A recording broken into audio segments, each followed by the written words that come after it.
The crystal chandeliers of Sterling Heights cast fractured light across marble floors slick with old money and new ambition. I'll be there in 10 minutes. Diane Harrington didn't notice. Details. She never did.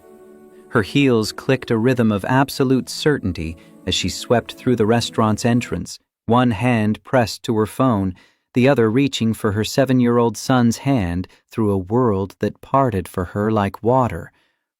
Her hand closed on empty air.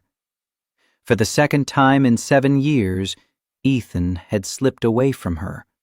This time toward a stranger's table where laughter sounded like something she'd forgotten how to recognize.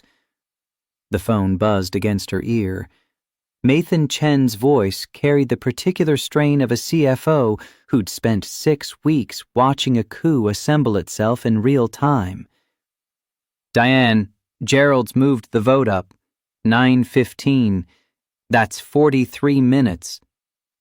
She turned, irritation flashing across features that had graced Forbes covers and demolished boardroom opponents with equal efficiency. Her son stood frozen 3 steps behind, small face gone soft with something she couldn't identify. "Ethan, we don't have Mama."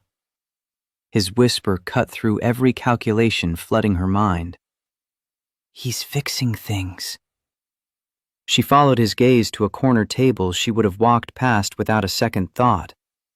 A man in his late 30s sat hunched over something in his hands, worn flannel shirt faded to the color of old denim, fingers working with the kind of focus surgeons brought to operating tables. Across from him, a little girl with uneven pigtails kicked her feet under the table, telling some elaborate story with wild hand gestures that threatened water glasses. The man, Marcus, though Diane wouldn't learn his name for another 4 minutes, pressed a small screwdriver against the underside of his chair. 3 careful twists. He tested the seat with his palm, nodded once, then shifted his attention to the little girl's plate with the same unhurried precision. "See, sweetheart, you can't rush hot things."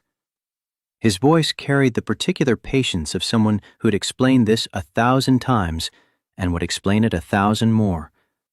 He touched a forkful of spaghetti to the inside of his wrist, a gesture so automatic it spoke of muscle memory, of nights spent alone with an infant learning what burns felt like.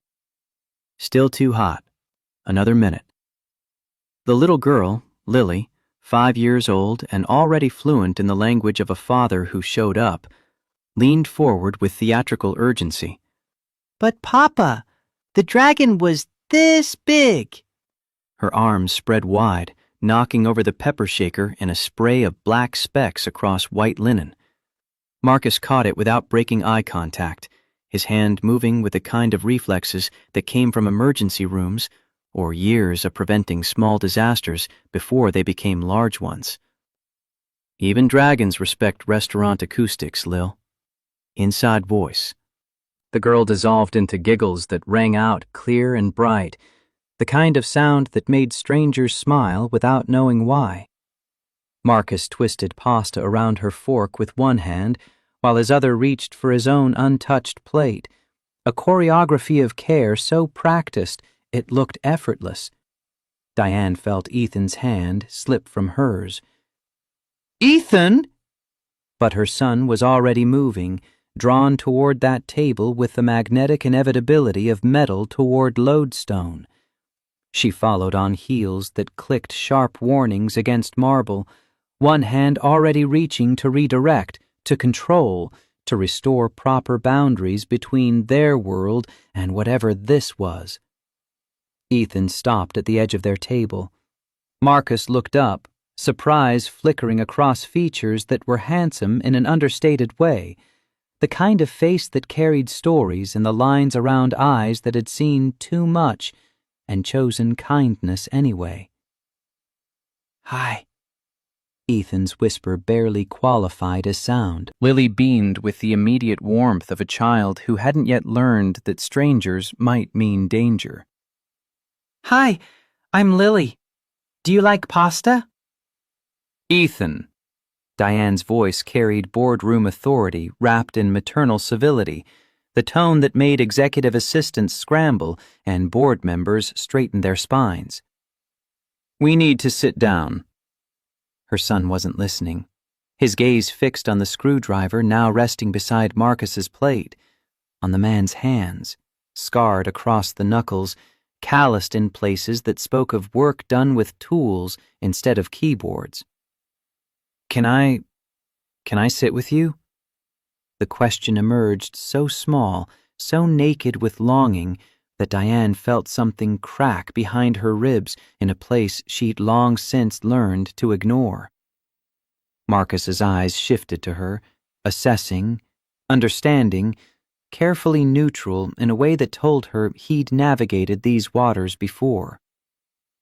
"I think your mom might have other plans, buddy."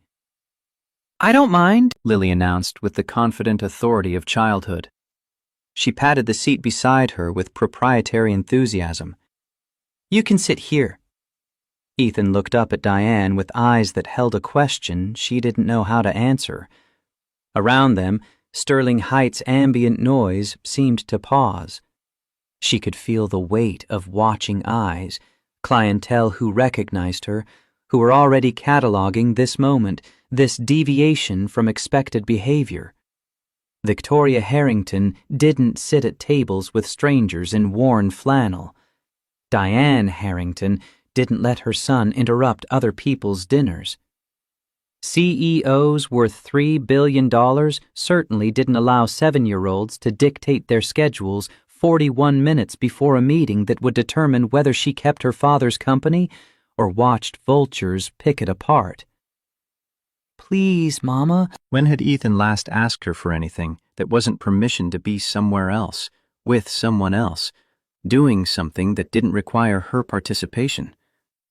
When had he last looked at her with hope instead of careful politeness? The man was already standing, preparing to diffuse the situation with practiced grace. "It's okay. We don't want to intrude on your evening." "You're not intruding." The words left Diane's mouth before her mind approved them, before the part of her brain that had built an empire through calculated decisions and risk management could slam the brakes on whatever impulse was currently steering. "If Ethan would like to join you for a moment, I suppose we have time?" The man blinked. Lily clapped. Ethan's face lit up with something Diane couldn't name, but recognized as precious in the way you recognize things you're about to lose. Just like that, she found herself settling into a chair at a corner table, her perfect evening dissolving into something she couldn't control. Her phone buzzed twice, Nathan Chen wondering where she was, Gerald Sinclair probably smiling that shark smile, sensing blood in the water. The man extended his hand across the table.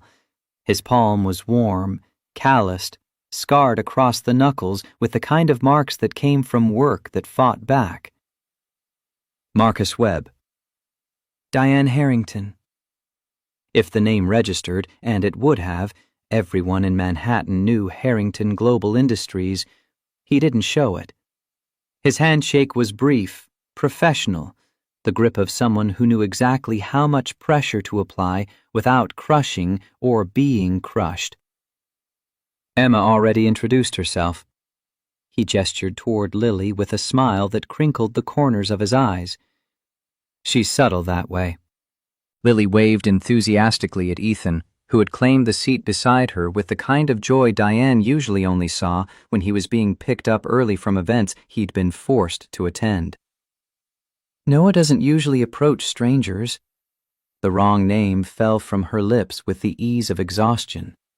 She froze, hoping no one had noticed. I'm Ethan, Mama. Her son's voice carried gentle correction, the tone of a child who'd learned not to expect his mother to remember basic facts about him. You called me Noah again. The crack behind her ribs widened into a fissure. When had she last called him by the right name without needing to think about it? When had her own son become someone she needed to consciously remember instead of instinctively know? Marcus returned to cutting Lily's pasta with the same careful attention he'd shown before the interruption, testing temperature, checking size, a father for whom these tasks had become meditation. Kids have good instincts about people. His voice stayed level, without judgment, but Diane felt it anyway. The implicit commentary on what her instincts had become, what she'd traded away for quarterly earnings and market dominance. They see what matters. Ethan watched Marcus's hands with absolute focus, studying each movement the way other children studied magic tricks. Papa cuts it really small, Lily explained with the authority of an expert witness, so it doesn't burn my mouth. My mom doesn't cut my food. Ethan's statement landed with all the weight of simple fact, absent of accusation but heavy with implication. The silence that followed could have crushed bones. Diane's fingers tightened around her phone until the case creaked. Her son sat 3 feet away, announcing to strangers that his billionaire mother had raised him to feed himself at an age when other children still needed help, still deserved help, still got the kind of care that came from hands that showed up instead of delegating. Ethan has been feeding himself since he was 5. She heard the defense in her voice, hated it, couldn't stop it. That's impressive for his age. Marcus didn't look up from Lily's plate. Emma's working on it. We're not quite there yet. I can do it! Lily's protest carried indignation wrapped in marinara sauce. But Papa's better at the twirly thing. Ethan leaned forward, fascinated despite himself. The twirly thing? Marcus demonstrated, spinning pasta around a fork with casual expertise that spoke of thousands of dinners just like this one. Quiet evenings at tables where the only thing that mattered was making sure a little girl ate something warm and felt loved while doing it. It's all in the wrist. Want to try? Before Diane could intervene with some excuse about germs or propriety or the million other reasons wealthy children didn't share food with strangers, Ethan nodded. Marcus pushed his own untouched plate toward the boy with the generosity of someone for whom giving cost nothing, because it meant everything. Ethan's first attempt sent spaghetti sliding off the fork in a tangle of red sauce and disappointment. His second wasn't much better. Diane watched her son's face, waiting for the frustration, for the shutdown that came whenever something proved difficult, whenever perfection wasn't immediately achievable. Instead, Marcus's hand covered Ethan's smaller one, guiding the motion with gentle pressure. Easy. Let the fork do the work. You're just steering. On the third try, Ethan lifted a perfect spiral of pasta, his face bright with achievement so pure it hurt to witness. Excellent. Marcus's approval came simple, direct, earned without inflation or false praise. Now test the temperature. Ethan looked confused. Marcus took the fork, touched pasta carefully to his inner wrist with the automatic gesture of a parent who'd learned this lesson the hard way, then nodded.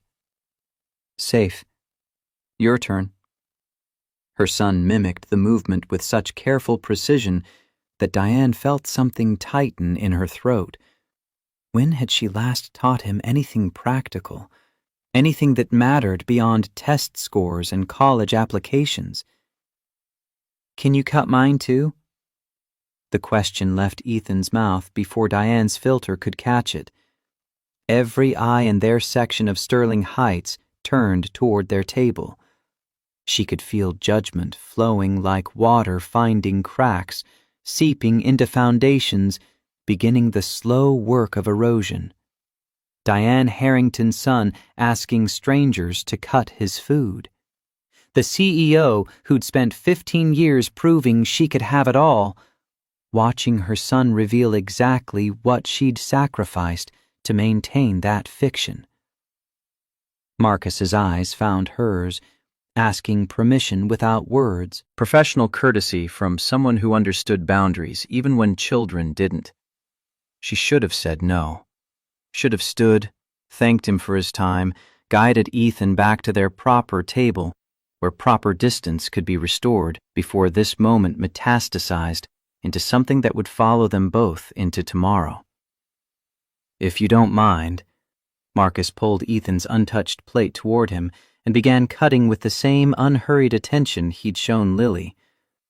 Diane watched his hands, scarred, steady, completely focused on a task most parents outsourced to nannies or ignored entirely in favor of teaching independence. When had she last cut Ethan's food? When had she last fed him at all, rather than ensuring staff prepared appropriate portions and monitored his nutrition with dietary precision calibrated to optimize growth and cognitive development? "So," Lily addressed Ethan with the seriousness of a diplomat opening negotiations, "what grade are you in?" "Second. I go to Ashworth Academy." "Is that far away?" "Kind of.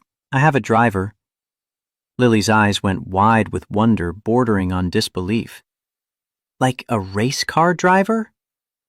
"No, like someone who drives me to school." The little girl processed this information with the gravity of a philosopher encountering a new paradox that rewrote previous assumptions about how the world functioned. "Why doesn't your mama drive you?" Ethan's gaze flickered to Diane with the wariness of a child who'd learned that honesty about his mother's absence carried consequences. "She's busy. She runs a big company." "Oh." Lily considered this with furrowed concentration. "Papa used to be busy too. Before." "Before what?" Marcus set Ethan's plate back in front of him, perfectly portioned, properly cooled, an act of service so small it barely registered as effort, but spoke volumes about the kind of father who'd chosen this life over whatever came before. "Before I decided busy wasn't the same as present," the words landed with surgical precision. Diane felt them settle somewhere behind her ribs in that place she'd spent 15 years learning to ignore, the place where guilt lived alongside ambition and fed on the same fuel. Her phone erupted against the table. Nathan's name flashed urgent summons. She glanced at the screen just long enough to read the preview. Board meeting moved up. Whitmore making his move early. Need you here in 20. 20 minutes to get across Manhattan during dinner hour. 20 minutes to prepare for a fight that would determine whether she kept everything her father had built, everything she'd sacrificed to preserve, everything that justified the choices that had led to this moment, sitting at a stranger's table while her son learned basic care from a man whose last name she'd learned 4 minutes ago. Diane stood, smoothing her dress with practiced efficiency that concealed the tremor in her fingers. "Ethan, we need to go." Her son looked up from his pasta, disappointment washing across features still soft with childhood, but already learning the particular hardness that came from expecting nothing and receiving exactly that. "But I just started eating." "You can finish in the car." She was already calculating routes, rehearsing arguments, fortifying walls that kept chaos at bay and protected empires from men like Gerald Sinclair, who mistook temporary weakness for permanent vulnerability. "Please, Mama, can't we stay a little longer?" Every second counted. Every moment of delay gave Gerald more time to consolidate board votes, to paint her as distracted, unfocused, unfit for leadership because she'd spent 7 minutes at dinner instead of chained to a desk, proving her dedication through visible suffering. But Ethan was looking at her with eyes that held something she couldn't quite name, something that felt dangerously close to hope, wrapped in the expectation of disappointment. 10 minutes. The words escaped before strategy could stop them. No more. Ethan's smile could have powered the entire restaurant. Diane sat back down, tension coiling through shoulders that hadn't relaxed since her father's funeral 8 years ago, maybe longer. She fired off a response to Nathan with fingers that knew these movements in their sleep. "On my way. Stall him." Across the table, Marcus had returned to his own dinner, pasta gone cold while he'd fed his daughter and helped a stranger's son, sacrifices made without fanfare or expectation of recognition. He gave Ethan and Lily space to chat with the easy enthusiasm of children who hadn't yet learned that different worlds weren't supposed to touch. "Your son has good manners," Marcus spoke quietly, the observation carrying neither judgment nor praise, just statement of fact. "He was raised properly." "There's a difference between properly and well." Diane's eyes snapped to his face, searching for the insult, finding only calm assessment from someone who'd apparently decided social niceties mattered less than uncomfortable truth. "Excuse me?" No offense intended. He took a bite of pasta that had definitely gone cold, chewing with the efficiency of someone accustomed to eating whatever was available whenever time permitted. "Just an observation." "You know nothing about how I raise my son." "You're right. I don't." He met her gaze with steady calm that didn't flinch under scrutiny designed to make CEOs squirm. "I just know what I see." "And what do you see?" "A kid who's hungry for something that isn't on the menu." The words hit like a physical blow. Diane's fingers tightened around her phone, hard enough that she felt the metal flex beneath the expensive case designed to protect against drops, but not against the particular pressure of a woman discovering her failures, announced by strangers in restaurants where she'd spent a decade building the kind of reputation now crumbling under casual observation. "That's presumptuous." "Maybe." Marcus's voice stayed level, absent judgment or accusation, just someone stating facts as he understood them. "But he asked me to cut his food. When's the last time someone did that for him?" "He's 7 years old. He's perfectly capable. I'm not questioning his capability." The interruption was gentle but firm. "I'm questioning whether being capable means he should have to be." Diane opened her mouth to respond, to explain all the ways this stranger was wrong about her son, about her choices, about the impossible calculations required to build an empire while raising a child alone after Ethan's father had decided fatherhood was less interesting than a tech startup in San Francisco. Her phone exploded with notifications. The board meeting wasn't in 20 minutes.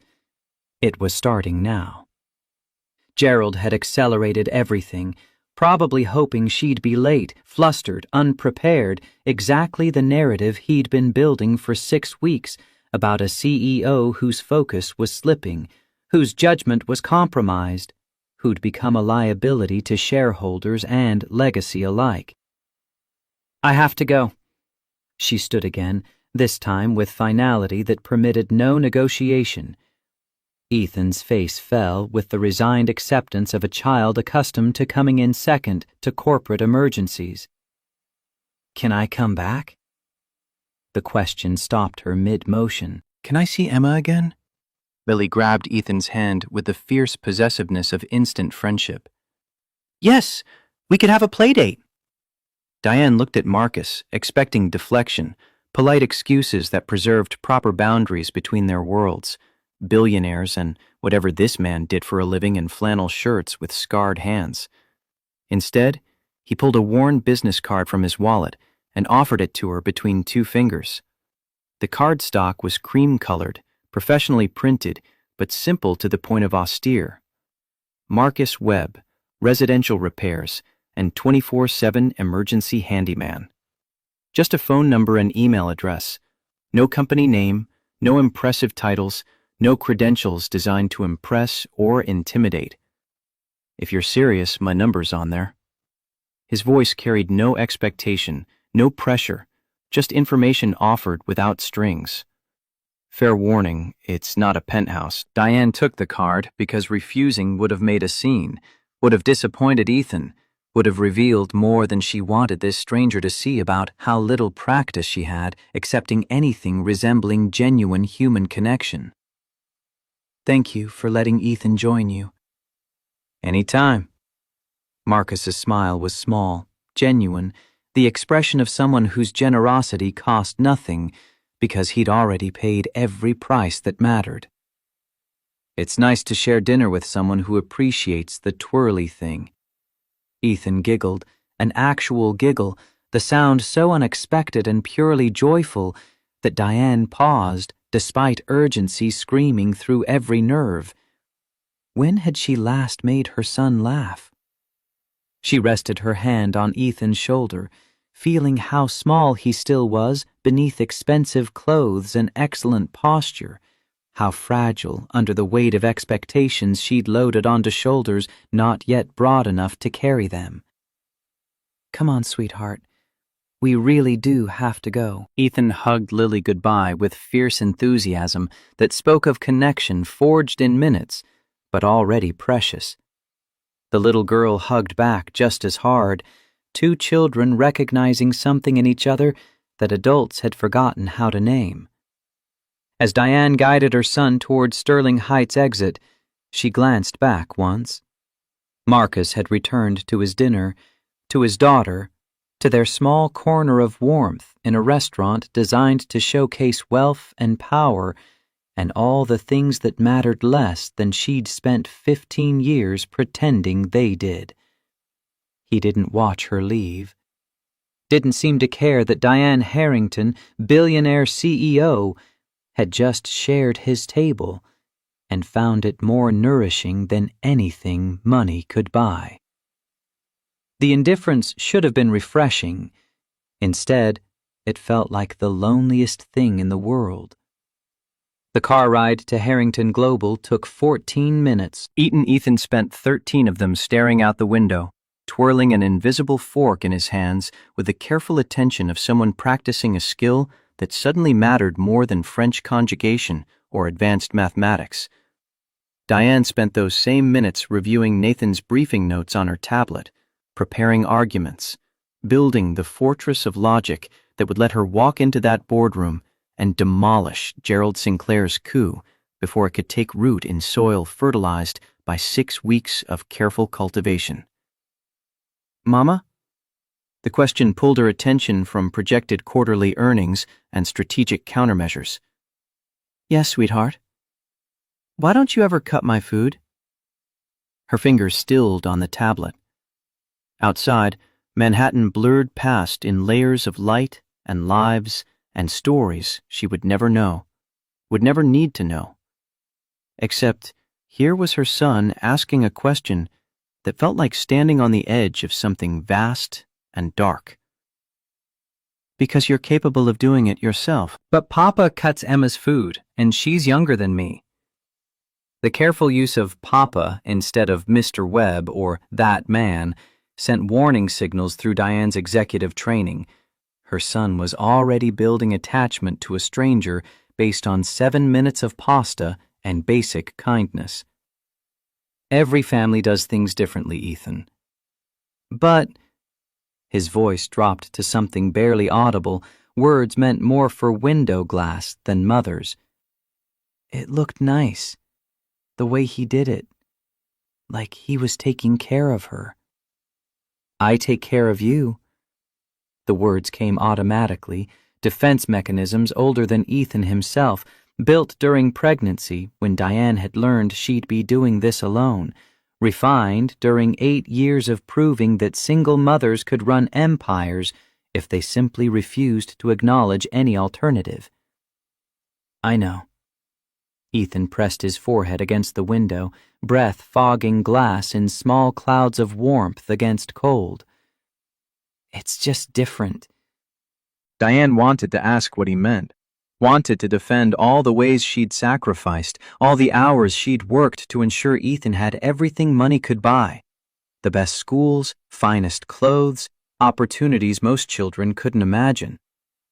But the car was already pulling up to Harrington Global's tower, and Nathan was texting crisis updates that required immediate response, and there wasn't time for conversations that led to places she couldn't control. "I'll be home late tonight." She heard the familiar script emerging from her mouth, words worn smooth by repetition. "Miss Patterson will put you to bed." Ethan nodded without looking at her. acceptance carved deep by years of practice. Okay. Diane kissed the top of his head, brief, efficient, maternal in the way that checked boxes without requiring emotional investment that might compromise the armor necessary for boardroom warfare. Be good. Mama? She was already halfway out of the car, mind racing through strategy and counter-strategy, defenses and attacks, all the chess moves required to survive the next 2 hours. Yes? Can we really see Emma again? And Mr. Webb? Diane looked at her son's hopeful face and felt something crack wider in her chest, the same fissure that had started at Sterling Heights when Ethan asked a stranger to cut his pasta like care was something you could request instead of something you earned through perfect behavior and excellent grades. We'll see. It was the answer she always gave when she meant no, but didn't want to deal with disappointment until later, when someone else could manage the emotional fallout while she focused on things that generated quarterly returns and shareholder value. Ethan's face shuttered closed with the practiced efficiency of a child who'd learned to translate "we'll see" into "never" and accept it without complaint because complaints made everything harder for everyone. Okay. He retreated into careful politeness that made him so easy to manage, so simple to delegate, so perfectly convenient for a mother who measured success in market capitalization instead of moments.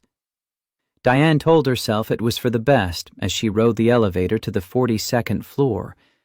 Told herself this as she walked into the boardroom where 12 pairs of eyes tracked her entrance with predatory interest. Told herself this as Gerald Sinclair smiled his shark smile and began his presentation about why Diane Harrington was no longer fit to lead the company bearing her name. She almost believed it, until her vision started to blur at the edges and her heart began beating in patterns that didn't make sense. The walls of the boardroom started closing in with the weight of every sacrifice she'd made, every moment she'd chosen empire over presence, every night she'd kissed Ethan's forehead and left him with staff because companies couldn't run themselves. The last thing Diane remembered before darkness took her was Gerald Sinclair's voice, smooth and satisfied. As you can see, Miss Harrington's recent behavior demonstrates a concerning lack of focus. Perhaps it's time we considered. Then the floor rushed up to meet her, and the world went black. Diane woke to fluorescent lights and the antiseptic smell of corporate medical facilities. Her head throbbed with the particular pain that came from bodies pushed beyond sustainable limits. Her mouth tasted like metal and regret. A hand pressed gently against her shoulder, keeping her from sitting up too fast, with the confident touch of someone who'd prevented this exact mistake countless times before. Easy. You're okay. Just breathe. The voice was familiar, calm, steady in a way that didn't match the chaos of the board meeting she vaguely remembered. Diane's vision cleared enough to recognize the man sitting beside her medical cot. Marcus Webb. What? Her voice came out hoarse, scraped raw by unconsciousness and the screaming her body had been doing that her mind had refused to hear. What are you doing here? Making sure you don't try to stand up before your blood pressure stabilizes. He released her shoulder but stayed close, monitoring with the kind of attention that spoke of training she didn't understand. How do you feel? Confused? Diane tried to sit up. The room tilted with nauseating enthusiasm. Marcus's hand returned to her shoulder, not forceful, just present, a physical reminder that gravity still applied regardless of net worth. Where's Ethan? With Emma and your building security. They're fine. His voice carried the particular calm that came from emergency rooms and late-night crises, situations where panic helped no one and competence saved lives. Playing some game involving imaginary dragons and very serious strategy discussions. Diane's mind struggled to assemble coherent timeline from fragments. Board meeting. Gerald's attack. Darkness. Marcus appearing like some kind of guardian angel in flannel shirts who fixed broken things, including apparently unconscious CEOs. The board meeting is on hold. Marcus's voice stayed level, professional, the tone of someone delivering medical updates to families who needed facts without emotional decoration. You collapsed. Your CFO called emergency services, but you were already coming around by the time they arrived. I don't understand. How did you? I was in the building. Different meeting. Wrong place, right time. The explanation was too convenient, too perfectly timed. Raising questions Diane's throbbing head couldn't quite formulate into coherent suspicion. When's the last time you ate something? Marcus asked with the clinical detachment of someone conducting diagnosis rather than making small talk. This morning, I think. What did you eat? Coffee? She tried to remember breakfast, came up blank, except for the familiar weight of a ceramic mug and the bitter taste that fueled 12-hour days. Maybe a protein bar? That's not food, that's fuel. Marcus's expression didn't change, but something in his voice sharpened with the particular edge of medical professionals who'd seen this pattern too many times. When's the last time you slept? Really slept, more than 4 hours? Diane's silence answered for her. Marcus stood, moving to the small counter where someone had left bottled water and what looked like hospital crackers, the kind designed for nausea and low blood sugar, and bodies that had forgotten how to process actual sustenance. He brought them back with efficient movements that spoke of muscle memory, from years spent in environments where this exact scenario played out with regularity. Drink, small sips. I don't take orders from strangers who cut your son's pasta. Marcus's half-smile was tired around the edges, worn by experience that had taught him when to push and when to simply wait. Consider it a suggestion from someone who's seen stress collapse before. Drink. Diane drank because arguing required energy she didn't have, because her body was screaming for liquid, because something about this man's steady competence made resistance feel more exhausting than compliance.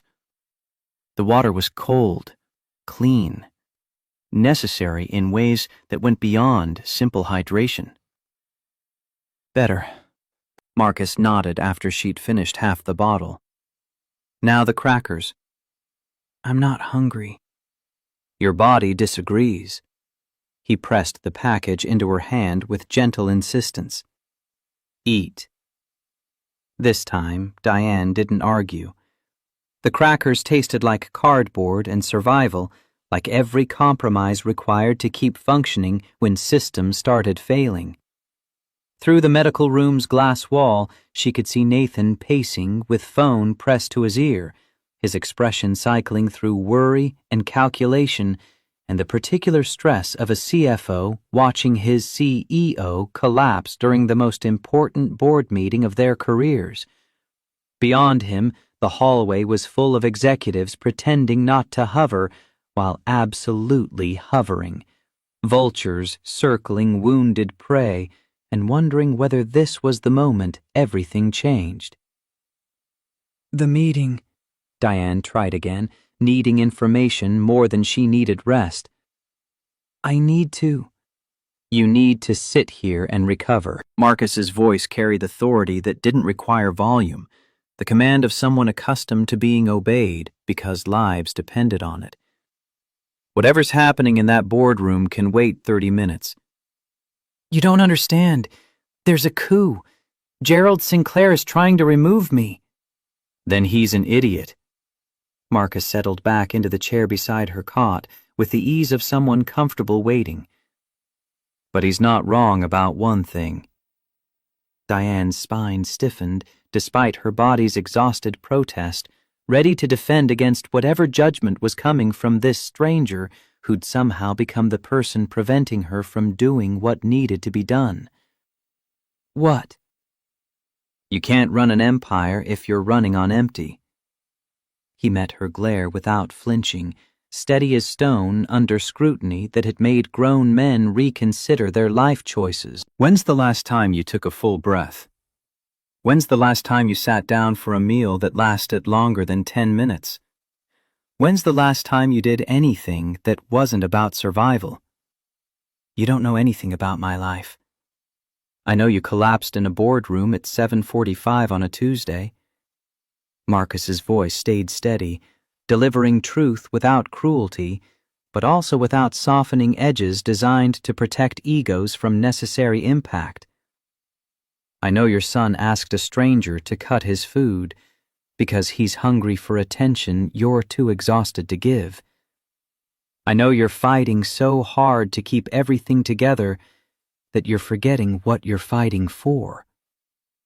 The words landed like bullets, precise, devastating, impossible to deflect because they struck targets she'd spent years pretending didn't exist. How dare you? I dare because nobody else will. Marcus leaned forward, elbows on knees, eyes holding hers with uncomfortable compassion that refused to look away from damage it was inflicting. I dare because I've been where you are. Different circumstances, same mistake. And I learned the hard way that being strong isn't the same as being whole. Diane wanted to argue, wanted to explain all the ways he was wrong, all the reasons her situation was different, all the impossible choices that came with territory she'd inherited and responsibilities she'd accepted and legacies she couldn't afford to fail. But the fluorescent lights were too bright and her head hurt, and somewhere beyond this medical room, her son was playing with a little girl whose father had time to cut her pasta into perfect pieces and teach her that care could be something freely given instead of earned through excellence. I don't have a choice. The admission escaped as a whisper, too quiet to be considered weakness, but too honest to be considered strength. Everyone has a choice. Marcus's voice gentled without losing its edge. Question is whether you're brave enough to make it. Before Diane could respond, before she could defend or deflect or deploy any of the dozen strategies that had served her well in boardrooms but failed spectacularly in conversations requiring actual vulnerability, Nathan burst through the door with the explosive energy of a CFO who'd spent 30 minutes watching his entire world teeter on the edge of catastrophe. Thank God you're okay. He glanced at Marcus with the kind of dismissal reserved for people who didn't matter in important spaces, furniture to be worked around rather than acknowledged. We need to talk. Sinclair is circling and the board wants answers about your episode. Give us a minute, Diane said. Nathan blinked, confusion warring with urgency across features that had forgotten what no from Diane Harrington sounded like. Diane, this can't wait. I said give us a minute. Her CFO's mouth opened, closed, opened again, like a fish discovering air. Then he nodded and retreated back through the glass door, hovering close enough to intervene if needed, but far enough to approximate privacy. Diane turned back to Marcus, studying this stranger who'd somehow become the person delivering truth in a building full of people paid to tell her what she wanted to hear. Who are you, really?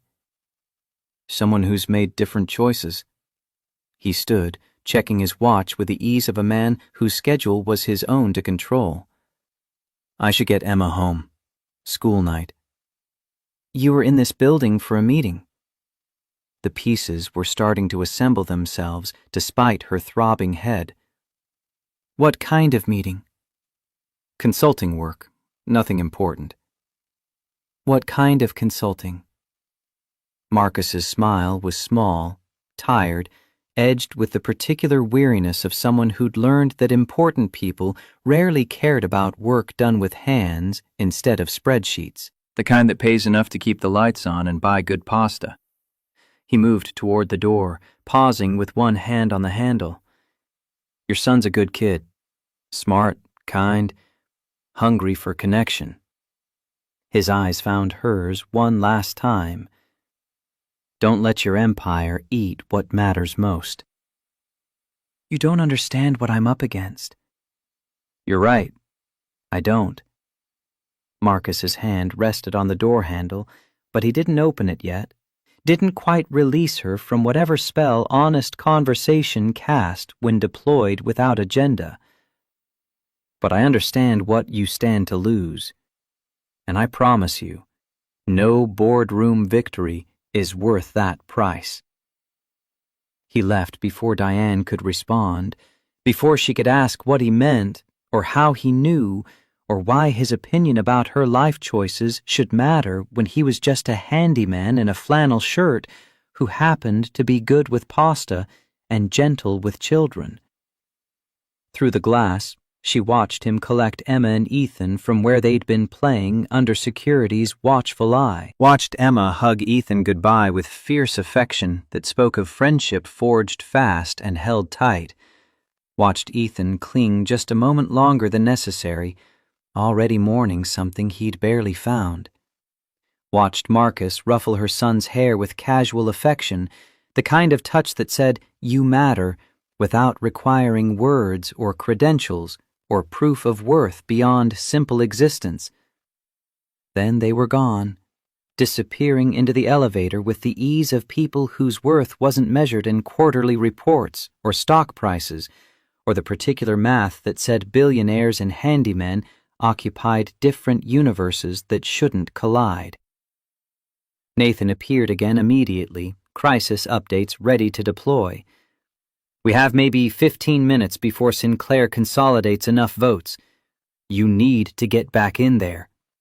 Diane stood. The room tilted, then steadied, her body remembering how to function even when her mind wanted nothing more than to chase after Marcus Webb and ask him to teach her whatever magic let him cut pasta with the same hands that apparently fixed broken things and still had energy left over for actual human connection.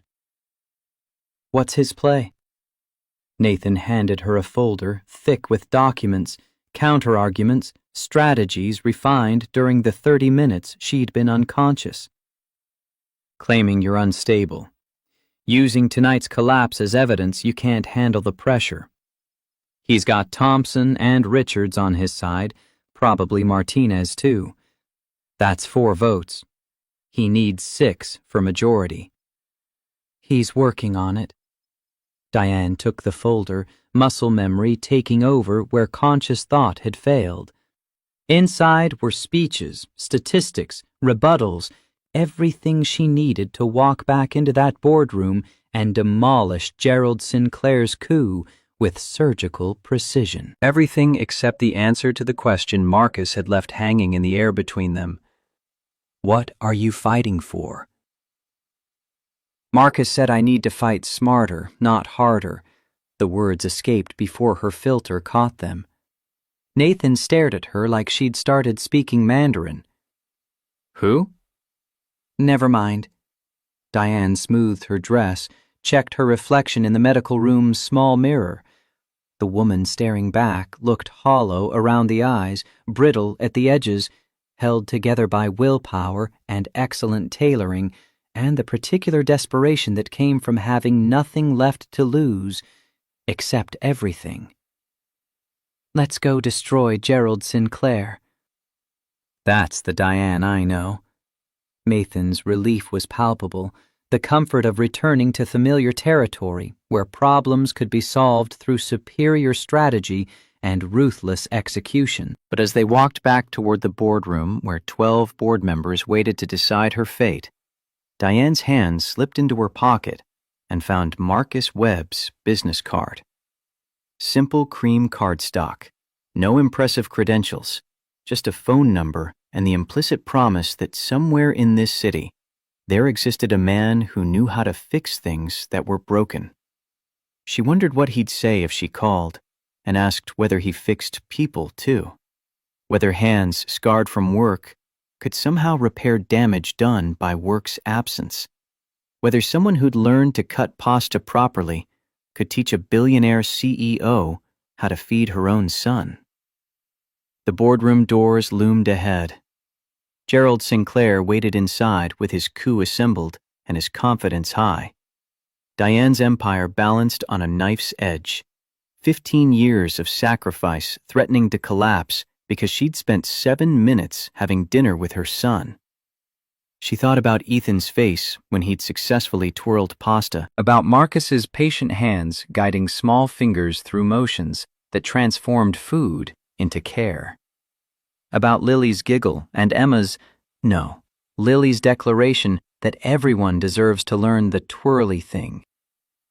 Diane Harrington walked back into the boardroom with her armor in place and her weapons sharp. But somewhere under the titanium shell she'd built to survive in a world that devoured weakness, something had begun to crack. And she wasn't sure whether that terrified her or offered the first real hope she'd felt in years. Joe's Diner had been serving coffee to Wall Street's blue-collar workers since 1978. It sat 3 blocks from Harrington Global's tower, but might as well have been a different planet. Formica counters scarred by decades of ceramic mugs, vinyl booths patched with duct tape that had given up pretending to match the original color, coffee poured into heavy cups by a waitress who'd seen every kind of morning crisis humanity could manufacture. DA Diane arrived at 7 sharp, 15 minutes before the board meeting that would either confirm her survival or formalize her execution. She'd spent the previous night reviewing Nathan's briefing materials, rehearsing arguments, building defenses against attacks she could see coming and several she couldn't. Sleep had been theoretical. Ethan had asked 3 times whether they could really see Emma again before finally accepting another, "We'll see," and retreating into the careful silence that made him so easy to forget about. Marcus sat in the back booth, a red toolbox open on the table beside a coffee that had clearly gone cold while he'd been working on something hidden from view. He looked up as she approached, no surprise in his expression, despite the fact that billionaire CEOs didn't typically frequent establishments where the breakfast special cost $6 and still somehow felt overpriced. "You came." "You gave me your card." Diane slid into the booth across from him, suddenly conscious of her suit. Armani, tailored, armor designed to intimidate board members and signal dominance. Here it just made her look like someone who'd gotten spectacularly lost on the way to somewhere important. "I assume that meant you expected me to use it." "Expected is a strong word. Hoped, maybe."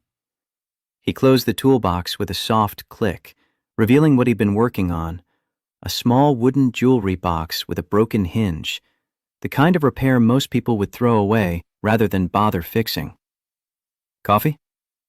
Before she could answer, Betty materialized with a pot and a mug, pouring without asking because, in places like Joe's, refusal wasn't an option. "Black, right?" Marcus nodded toward the steaming liquid. "You don't strike me as someone who dilutes things." "How would you know what strikes me as anything? We've met once." "Twice now. And people tell you everything you need to know if you pay attention." He pushed the toolbox toward her across scarred formica. Inside sat a wrench, a screwdriver, and a piece of paper folded into careful quarters. "Tools for your fight today." Diane unfolded the paper, reading handwriting that managed to be both precise and hurried, like someone who'd learned to write field notes during emergencies. "Tools for your fight. 1. Tighten what's loose, your resolve. 2. Remove what's stripped. Gerald. 3. Build something new." She looked up to find him watching her with that same steady calm that had monitored her recovery yesterday. the patience of someone comfortable waiting for understanding to arrive at its own pace. You're seriously giving me a handyman metaphor before the most important meeting of my career? Boardrooms are like plumbing. Marcus picked up his cold coffee, drank it anyway with the efficiency of someone who'd learned that warmth was negotiable, but caffeine was not. Find the blockage, clear it, restore flow. The principles are universal. Gerald Sinclair isn't a clogged pipe. No, he's a stripped bolt, threading worn out, can't hold anything in place anymore, needs to be removed before he damages the whole system. Despite everything, the exhaustion, the fear, the weight of 15 years threatening to collapse, Diane felt her mouth quirk into something almost resembling a smile. Did you rehearse this? Got up at 5 to write it down before I forgot. He gestured toward the paper still in her hands. Turns out metaphors are harder than actual repairs. With plumbing, you just need the right tool. With people, you need the right words, and those are always in short supply when you actually need them. The waitress returned with plates neither of them had ordered, eggs, toast, hash browns that glistened with enough grease to lubricate machinery. Betty set them down with the authority of someone who'd decided these two needed feeding whether they wanted it or not. Marcus picked up his fork like this was normal, like sharing breakfast with billionaires in dive diners was just another Tuesday. You know why I carry tools everywhere? He cut into eggs with the same careful attention he'd brought to Lily's pasta. Because broken things don't fix themselves. But they're also not unfixable. Most things just need the right tool and someone patient enough to use it correctly. I don't need a pep talk from a handyman who makes $52,000 a year and lives in a Bronx walk-up. He didn't look up from his plate. Yeah, I know. But here's the thing about fixing stuff for a living. You learn that a $5 tool with knowledge beats a $500 tool without it. Tools don't make the craftsman. The craftsman makes the tools matter. The words settled into silence, punctuated by the diner's ambient noise. Other early risers fueling up before their own battles. Conversations about rent and overtime and all the mathematics that govern lives lived paycheck to paycheck. Diane picked up her fork, discovered she was actually hungry for the first time in days. When's the last time you fixed something that stayed fixed?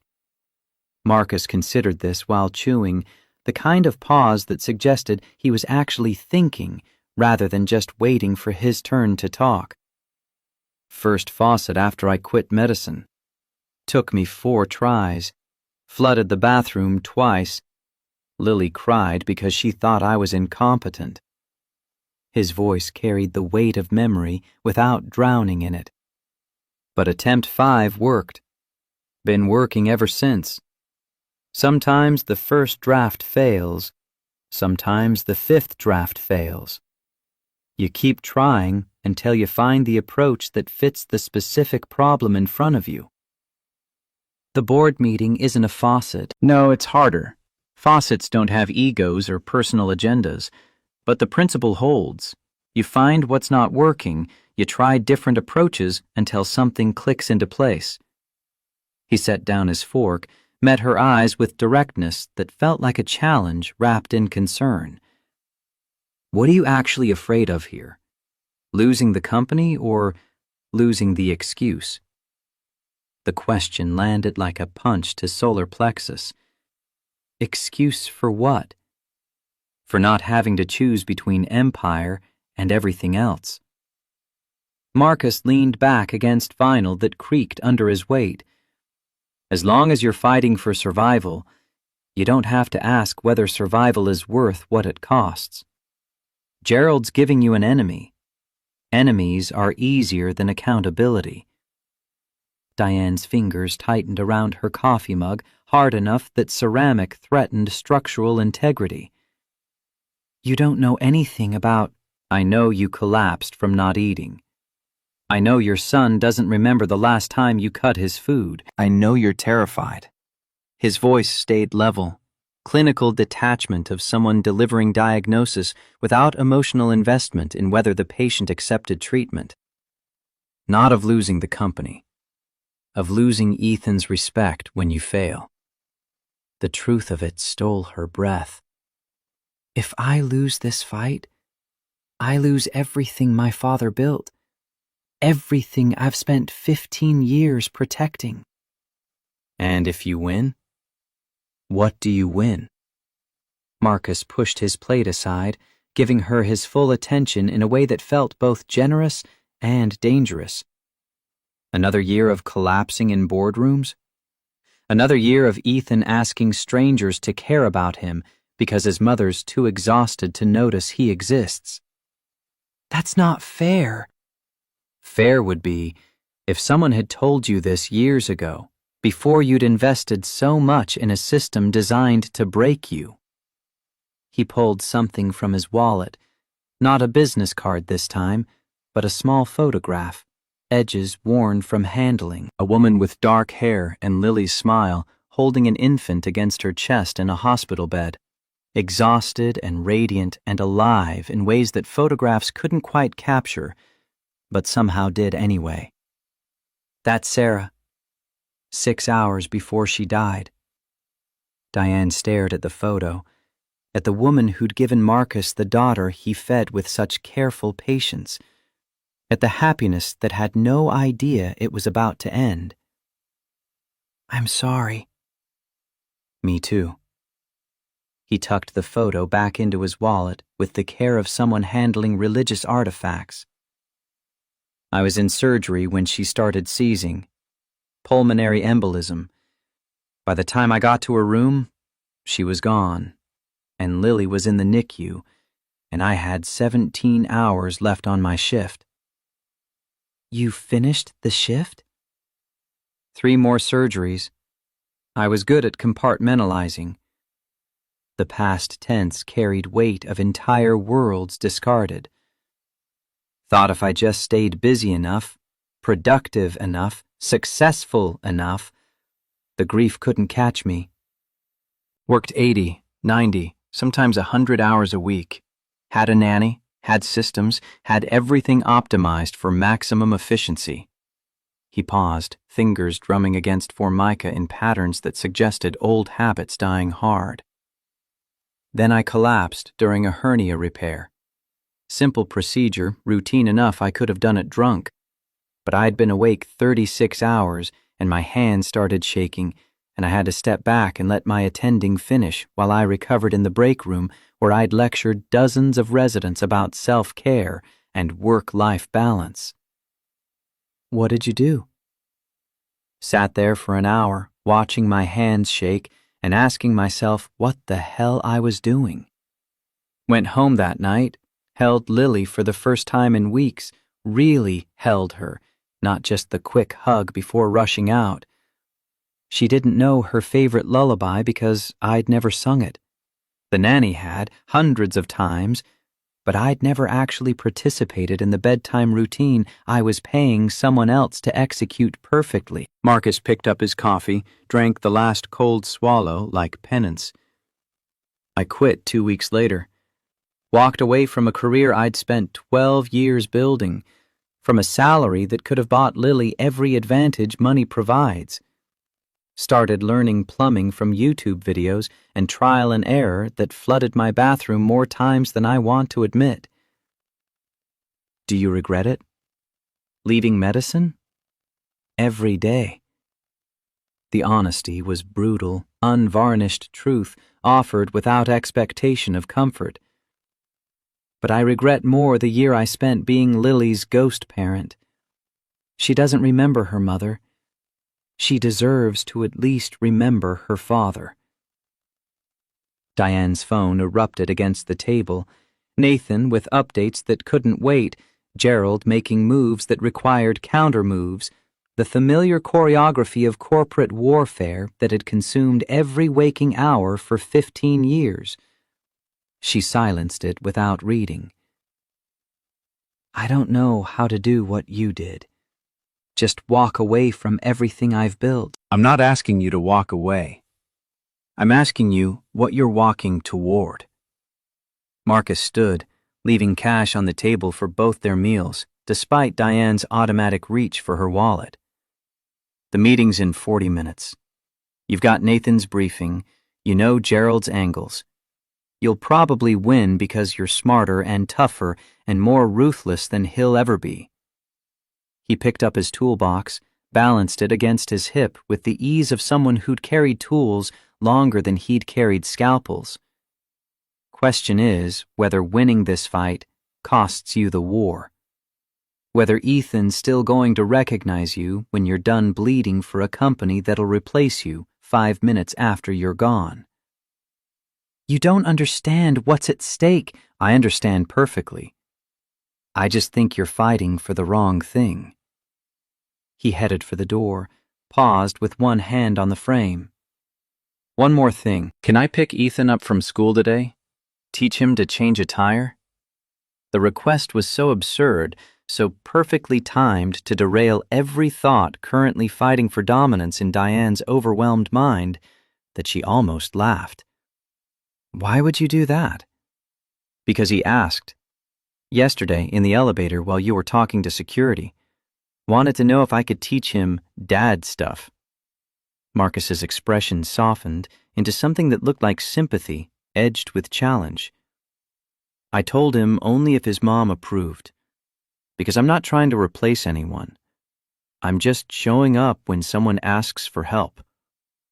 Diane thought about Ethan's biological father in San Francisco, building startups and sending child support checks, but never visiting, never calling, never demonstrating that fatherhood was anything more than a financial obligation cleared through lawyers. His father hasn't called in 3 years.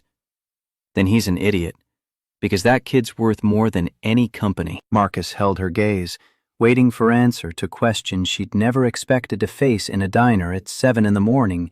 before the fight of her professional life. If you're willing? Yes. Please.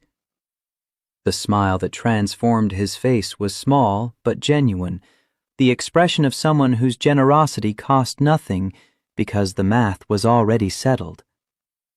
I'll text you updates. He's safe with me. Then he was gone, disappearing into Manhattan's early morning crowds, leaving Diane alone with cold coffee and the uncomfortable realization that she'd just entrusted her son to a man whose last name she'd learned yesterday and whose competence she'd evaluated based entirely on pasta twirling and the way he'd prevented her from standing too fast after fainting. Betty materialized to refill her cup without asking. That one's good people. The waitress nodded toward the door Marcus had exited. Been coming here 5 years. Always tips 20% even when he's counting change. You could do worse. It's not like that. Sure it's not. Betty's smile suggested she'd seen this particular denial play out countless times, always with the same ending. Good luck with your meeting, honey. Kick their asses. Diane arrived at Harrington Global with 20 minutes to spare. Nathan met her in the lobby with updates that felt designed to induce panic. Gerald had secured Martinez, Thompson was wavering, Richards had stopped returning calls, which meant he'd probably already flipped. The boardroom felt different when she entered at 8:55. Same leather chairs, same floor-to-ceiling windows overlooking a city that never stopped consuming itself. But the air carried weight it hadn't yesterday, potential energy waiting for catalyst to convert into kinetic destruction. Gerald sat at the far end, her father's old seat, the one she'd never claimed because symbolism mattered less than strategy. He'd arranged his materials with the confidence of a man who'd already won, who was just waiting for everyone else to acknowledge reality. Thompson and Richards flanked him like bookends carved from corporate loyalty that lasted exactly as long as winning remained possible. Martinez sat 2 chairs down, eyes carefully neutral in a way that confirmed Nathan's intelligence about votes already committed. 4 board members guaranteed. Gerald needed 3 more for majority control. Diane didn't sit. Standing gave her height advantage, forced them to look up, shifted power dynamics in ways that mattered even when outcomes felt predetermined. "Gentlemen," she set her bag on the table with deliberate calm, "I apologize for yesterday's interruption." No need to apologize for a medical emergency. Gerald's voice dripped synthetic concern like honey laced with arsenic. Though it does raise questions about your capacity to handle leadership pressures. "I'm sure it does." Diane remained standing, letting silence stretch until discomfort began to ripple. "Just as I'm sure you've spent the last 24 hours explaining to our board members why temporary low blood pressure somehow disqualifies me from running the company my father built." Your father built this company on strength. Gerald leaned back, fingers steepled in the universal gesture of men who mistook posturing for power. On unwavering focus and uncompromising dedication. He never would have collapsed in the middle of a critical meeting. My father died at 58 from a stress-induced heart attack in this very room. Diane's voice could have cut glass, could have performed surgery without anesthetic, could have stripped paint from walls. So perhaps we should reconsider what strength actually looks like. The silence that followed was sharp enough to draw blood. Thompson cleared his throat with the discomfort of a man watching script deviate from expected lines. "Diane, no one's questioning your dedication, but recent events combined with certain distractions." He gestured vaguely, the physical manifestation of euphemisms deployed to avoid saying what everyone was thinking. "It's natural for the board to have concerns." "Distractions." Diane turned to face him directly. "You mean my son?" "I mean the rumors." Thompson had the grace to look uncomfortable.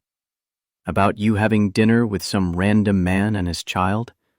About Ethan becoming attached to strangers? About priorities that seem to be shifting away from Harrington Global?" Ice flooded Diane's veins, the particular cold that came from realizing the game had started before she'd entered the room. "I had dinner with my son. A stranger's daughter asked Ethan to join their table. I allowed it because my child showed interest in something besides scheduled activities and mandatory excellence." "And the man?" Gerald's smile suggested he'd been waiting for this exact opening. The one photographed cutting your son's food like you're incapable of basic parenting? He slid his phone across polished mahogany. The screen showed a photograph Diane hadn't known existed. Their table at Sterling Heights. Marcus's hand guiding Ethan's fork. Her own face visible in profile, watching with an expression that looked almost soft, almost human. Almost like a mother who'd forgotten she was supposed to be performing maternal competence rather than learning it. The caption read, "Billionaire CEO Diane Harrington cozying up to mysterious handyman while company faces crisis. New boyfriend or PR stunt?" The post had 43,000 likes. The comments section was a war zone of speculation, judgment, and theories ranging from reasonable to completely unhinged. This was posted 47 minutes ago. Gerald reclaimed his phone with the satisfaction of someone playing cards he'd been holding since before the game started. It's already been picked up by 3 gossip sites, and Bloomberg is asking for comment. So forgive the board for wondering whether your judgment is perhaps becoming compromised. Nathan started to respond, but Diane raised one hand, silencing him with gesture honed by 15 years of commanding rooms full of men who thought female authority was negotiable. "Who is he?" Richards demanded. "This Marcus Webb everyone's suddenly so interested in." "Someone who taught my son to eat pasta properly." Diane picked up Gerald's phone, studied the image of herself looking at Ethan with something resembling actual attention. How that translates to compromised judgment, I'm fascinated to hear. It translates to distraction. Gerald stood, positioning himself as equal rather than subordinate, the physical manifestation of coup in progress. To a CEO who's starting to prioritize personal matters over corporate responsibility, who's making impulsive decisions, Who's showing weakness at the exact moment this company needs strength? Weakness. Diane set the phone down with deliberate care. You want to talk about weakness? Let's talk about the emails you've been exchanging with Titan equity partners. The temperature in the room dropped 20 degrees. Gerald's face went carefully blank, the expression of poker players holding losing hands and calculating whether to fold or bluff. I don't know what. Nathan? Diane nodded toward her CFO, who'd spent the last 18 hours preparing for exactly this moment. Nathan distributed folders around the table with the efficiency of someone who'd been waiting his entire career to weaponize spreadsheets and email chains against the people who'd dismissed him as harmless. At approximately 3:15 yesterday afternoon, I discovered communications between Gerald Sinclair and Titan Equity regarding a potential hostile takeover of Harrington Global. His voice carried the particular satisfaction of accountants who'd found discrepancies and traced them back to source. Communications that began 6 weeks ago. Communications that include detailed financial projections, assuming Sinclair as CEO, and a board restructure that would remove or reduce positions for everyone currently in this room, except Thompson and Richards. Papers landed in front of each board member like grenades with pins already pulled. Thompson's face went pale as bleached bone. Martinez's careful neutrality developed cracks that spread like ice under pressure. Gerald, what is this? Insurance. Gerald didn't even try to deny, which told Diane everything about how deep his preparation went, how certain he'd been that exposure wouldn't matter because the outcome was already determined. Against exactly this kind of emotional instability, this company needs leadership that puts profit over personal drama. This company needs leadership that isn't actively trying to sell it to vulture capitalists. Diane turned to Martinez, who was reading now with the kind of focus that suggested everything he'd believed was currently being revised in real time. Page 4 outlines Titan's restructure plans. 1,200 jobs eliminated in the first quarter. R&D budget cut by 40%.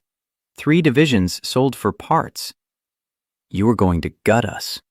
Martinez's voice carried betrayal and fury in equal measure. I was going to save us from management more interested in playing house with random men than protecting shareholder value. The rage building in Diane's chest was white-hot and righteous, the kind of fury that made boardrooms combustible and careers end in conflagration. But rage was what Gerald wanted. Rage made her look unstable, emotional, exactly as weak as he'd been painting her for 6 weeks. She smiled instead.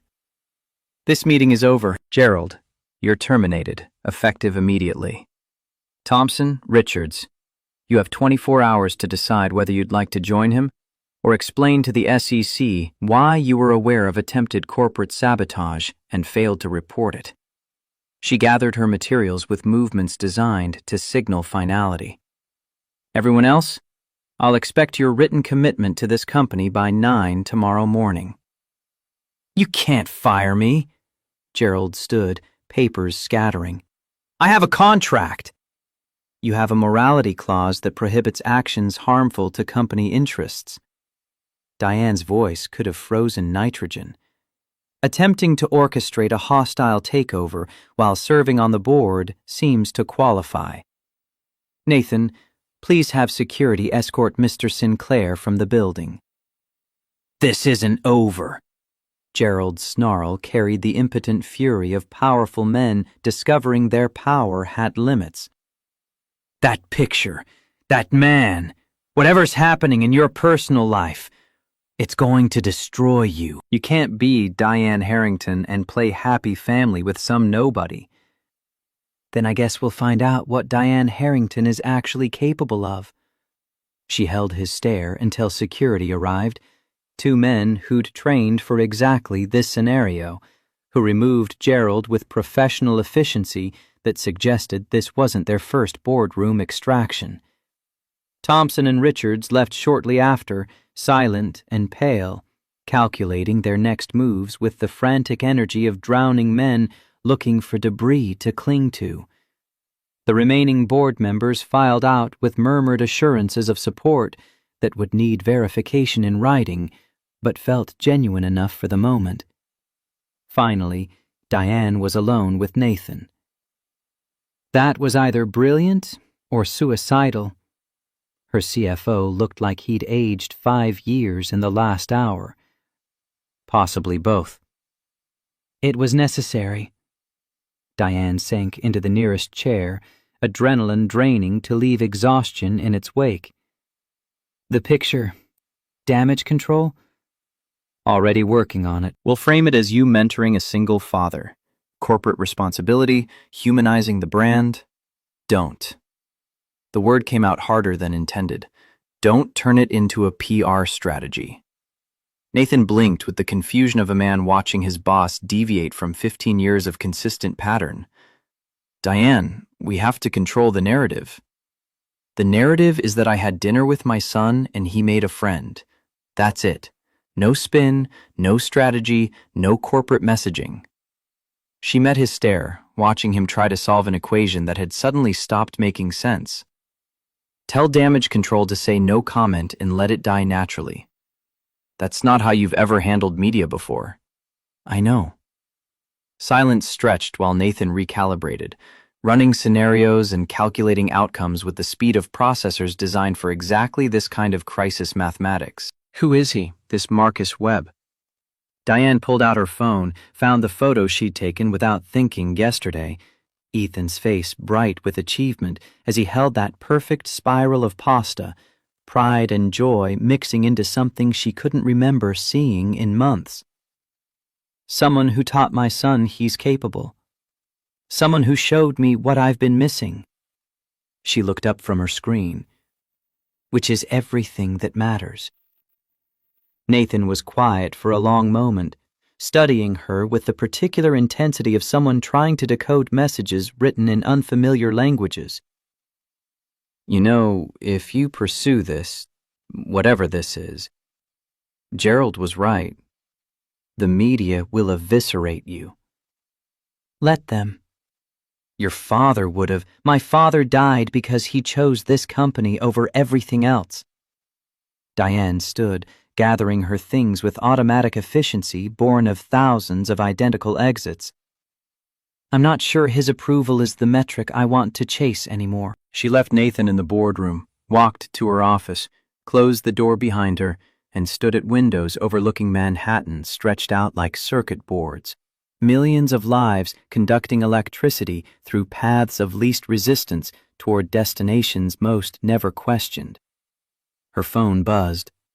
Marcus, texting from what the background suggested was Riverside Park in Brooklyn. Ethan's learning to change a bike tire. Kid's got good hands. Patient. Reminds me of surgical residents who actually listen instead of just waiting to talk. Picking him up from school at 3. That still work? Diane typed back before strategy could intervene. Yes, thank you. For everything. 3 dots appeared, disappeared, appeared again. No thanks needed. This is what showing up looks like. She stood at that window for another 10 minutes, watching the city move and breathe and consume itself in the endless cycle of commerce that never stopped, never rested, never questioned whether motion equaled progress or just exhaustion with better marketing. Then she did something she hadn't done in 8 years of running Harrington Global. She left the office at noon, drove herself to Brooklyn in the car she owned but never drove because drivers were more efficient, and found Riverside Park, where Marcus was teaching her son to patch a bicycle tube using water and patience, and the kind of attention that couldn't be bought or delegated or optimized. Ethan saw her first, face transforming with surprise that quickly became delight. "Mama, you're here! Mr. Webb is teaching me to find leaks by watching for bubbles." Marcus looked up from where he knelt beside an upturned bicycle, grease on his hands, and what looked like genuine pleasure in his expression at her arrival. "Thought you had an empire to run. It'll survive an afternoon without me." Diane approached slowly, conscious of her heels on grass, her suit among jeans and flannel, the ways she didn't fit into this space where her son was learning that broken things deserved repair. Or it won't. Either way, I'm here. How'd the meeting go? I won. Fired Gerald. Probably made enemies I'll regret. She watched Ethan carefully lower the patched tube into a bucket of water, his small hands mimicking Marcus's motions with concentration that made her chest tight. But I'm starting to think winning and losing are the wrong metrics. Marcus stood, wiped his hands on a rag that had probably been clean sometime in the distant past. What are the right metrics? Before Diane could answer, Ethan shouted with triumph that echoed across the playground. "I found it! The bubbles! Right there!"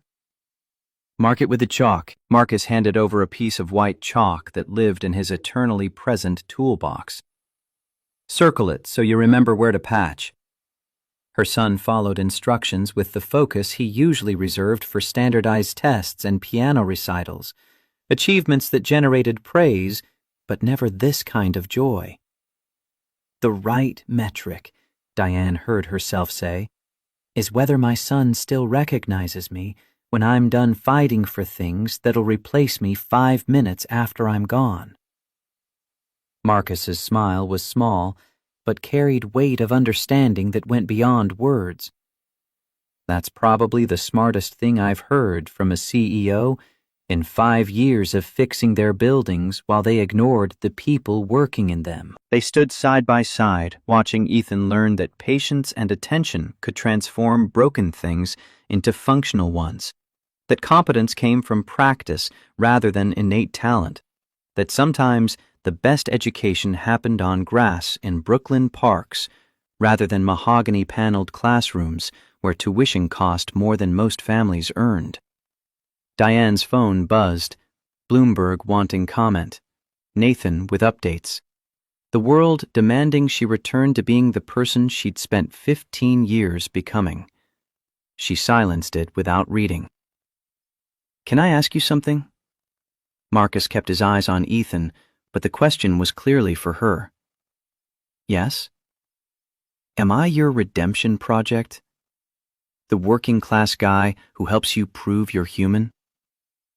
The question was brutal in its honesty, in its willingness to name the thing Diane had been carefully not examining. She thought about lying, thought about the dozen diplomatic answers that would preserve feelings and maintain comfortable distance, thought about all the ways truth was negotiable when relationships were transactions. A month ago? Honest answer, yes. You were a project. She forced herself to look at him while delivering verdict. "I saw you as evidence. Evidence I could change. Evidence Ethan could have a male role model." Marcus's jaw tightened, but he didn't interrupt, didn't run, just stood there, absorbing truth like rain. "But then you gave back my check. You demanded to be hired properly instead of saved." Diane took a breath that felt like stepping off a cliff. "You taught me the difference between charity and respect, between helping and patronizing, between seeing people and cataloging their utility." She reached for his hand before courage could fail, found it warm and scarred and steady. "Now you're the person I call when I need courage, when I need truth, when I need to remember what real looks like." Her voice dropped to something barely above whisper. "That's not a project. That's a partner. If you'll have me. Marcus was quiet for so long. Diane began cataloging exit strategies, planning damage control, preparing for rejection delivered with the same honesty he'd brought to every other uncomfortable truth. I'm terrified you'll get bored. His voice was rough, abraded by fear he wasn't quite managing to conceal. That once the novelty wears off, you'll realize I'm just a guy with a toolbox making $52,000 a year. That I can't compete with your world. I don't want that world anymore. The certainty surprised her even as she spoke it. It nearly killed me. I want the world where my son learns to fix things, where I make terrible pancakes, where someone tells me the truth, even when it's hard. She stepped closer, closing distance that felt both vast and negligible. You're not competing with anything, Marcus. You're the only thing that feels real. He kissed her then, gentle, tentative, tasting like coffee and promises neither of them was quite ready to make, but couldn't quite resist testing.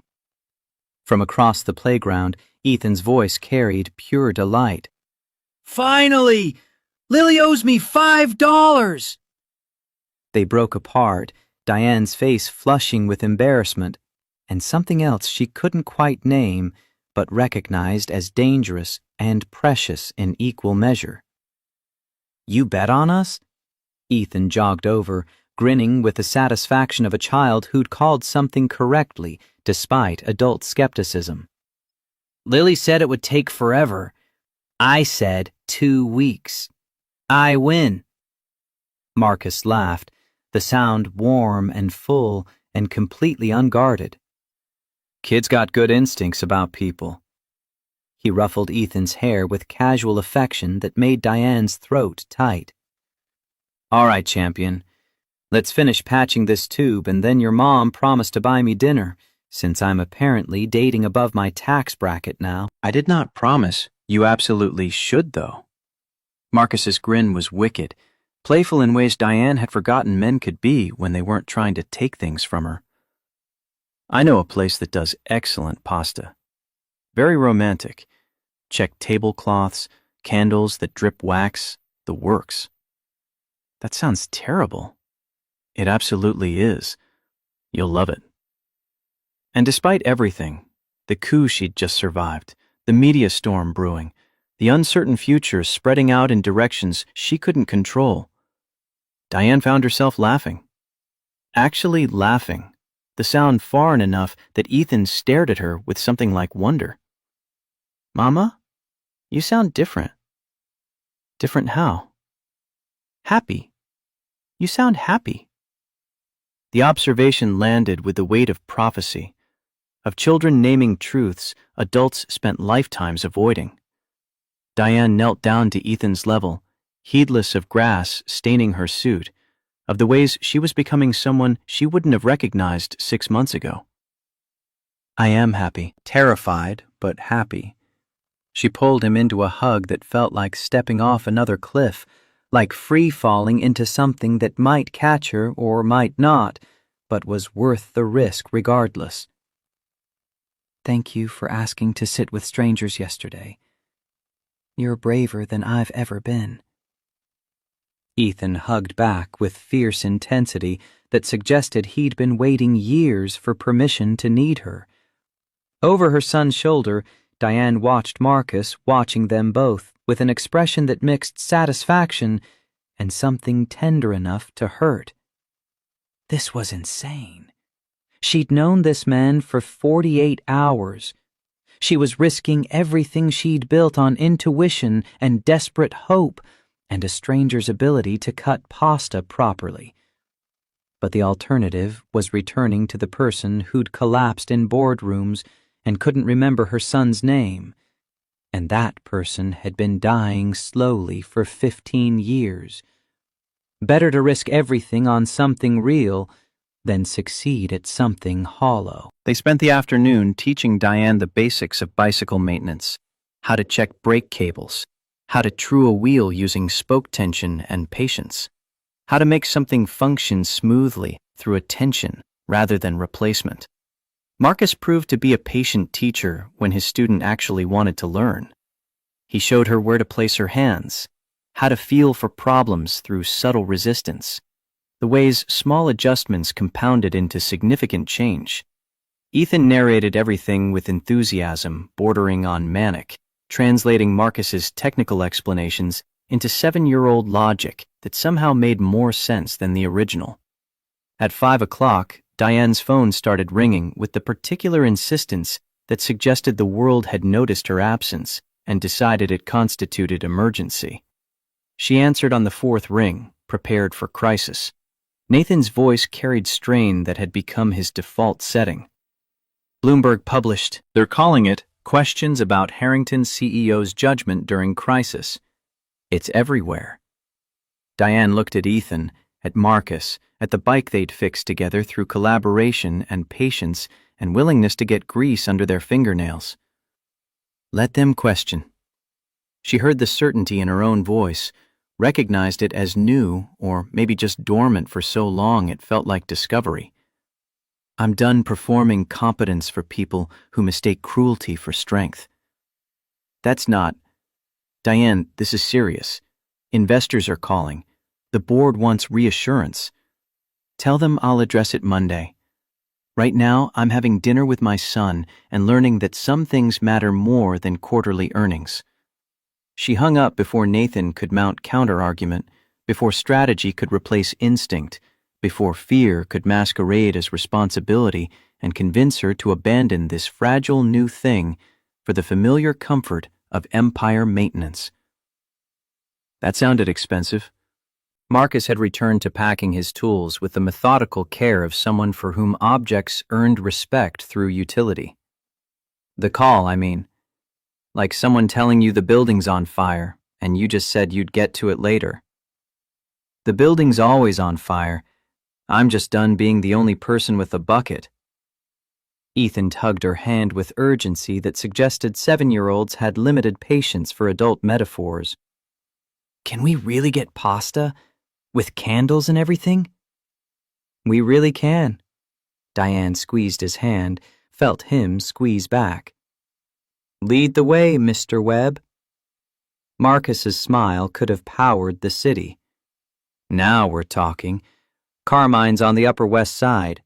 Best marinara in Manhattan, and they don't care if you show up in a suit or covered in bike grease. I'm covered in bike grease. Then you'll fit right in. They took the subway because Marcus didn't own a car, and Diane's driver would have required explanations she wasn't ready to provide. The train was crowded with evening commuters, with people returning from jobs they'd left to go home to families who'd been waiting. Ethan stood pressed against Marcus, asking questions about every mechanical detail visible through the subway windows. How trains switched tracks, why some stations had 3 platforms, whether it was possible to fall onto the rails if you leaned far enough. Marcus answered each question with patient detail, never talking down, never dismissing, treating curiosity as valuable rather than inconvenient. Diane watched them and felt herself relaxing into something she couldn't name, the tension she'd carried for 15 years, loosening one increment at a time, like bolts being carefully backed out. Carmine's was exactly as advertised, checkered tablecloths, wax-dripped Chianti bottles serving as candle holders, the smell of garlic and tomato sauce, and bread baked fresh enough that flour still dusted the baker's apron. They were seated at a corner table by a host who greeted Marcus by name and didn't bat an eye at the grease stains or the billionaire CEO clearly slumming for reasons he was too polite to question. Ethan ordered spaghetti with the confidence of someone who discovered a signature dish. Marcus got lasagna. Diane chose something at random because the menu had stopped mattering the moment she'd decided showing up was more important than looking like she belonged. The food arrived steaming and generous, portions designed for actual hunger rather than Instagram aesthetics. Marcus demonstrated proper pasta twirling technique again for Diane's benefit, his hands moving with practiced efficiency that came from feeding his daughter 1,000 dinners just like this. Fork at 90 degrees, spin clockwise, 4 rotations maximum, or you get a mess instead of a bite.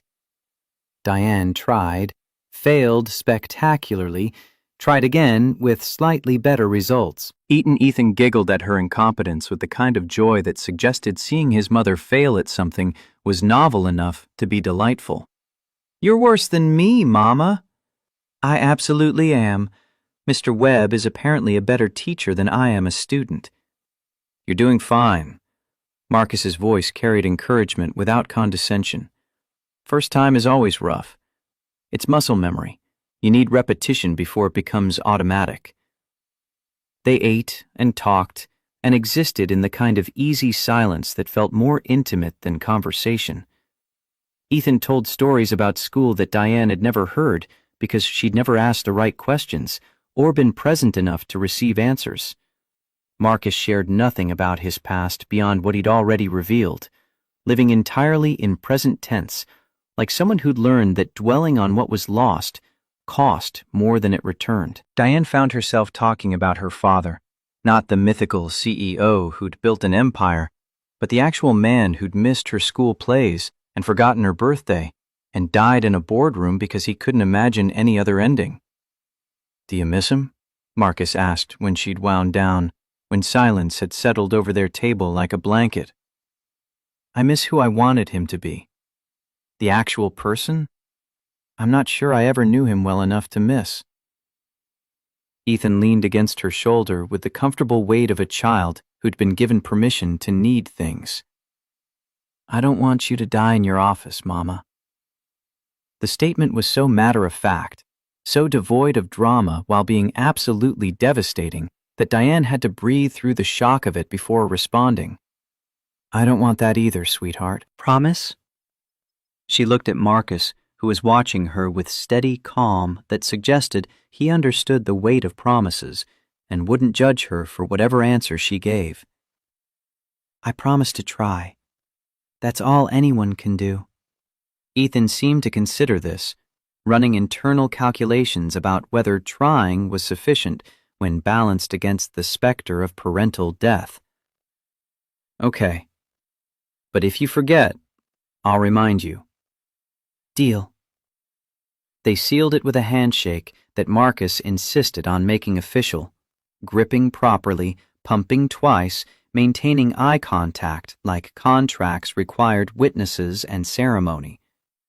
The bill came, and Marcus tried to pay, but Diane won that fight through the simple expedient of handing her card to the waiter while Marcus was in the bathroom.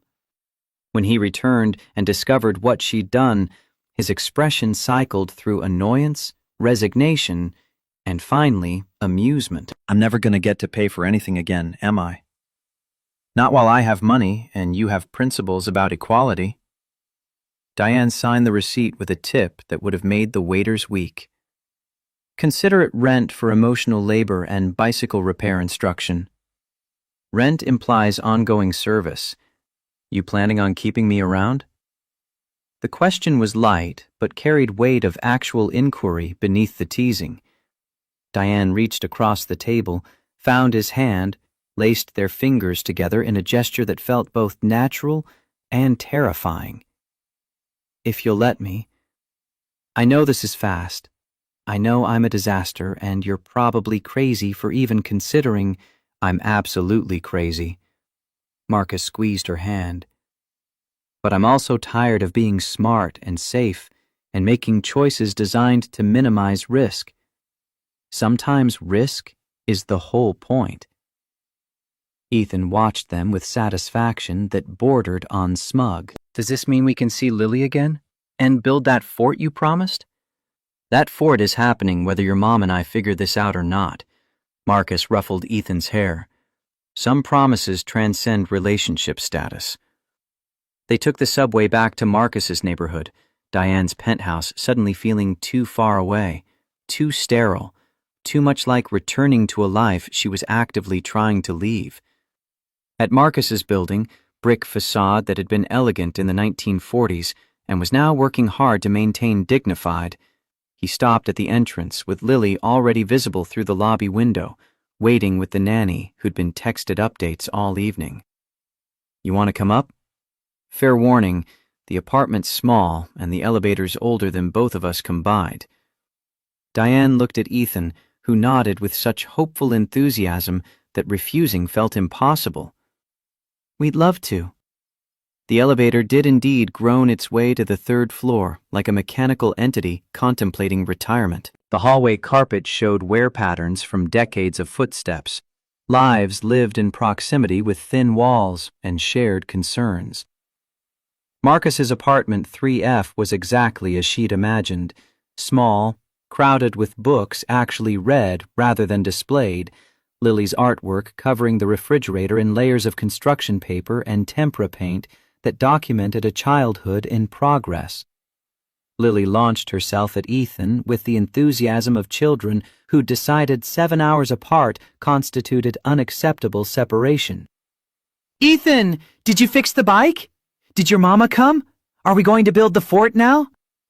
Yes, and probably not tonight since it's almost bedtime." Marcus intercepted his daughter mid-launch.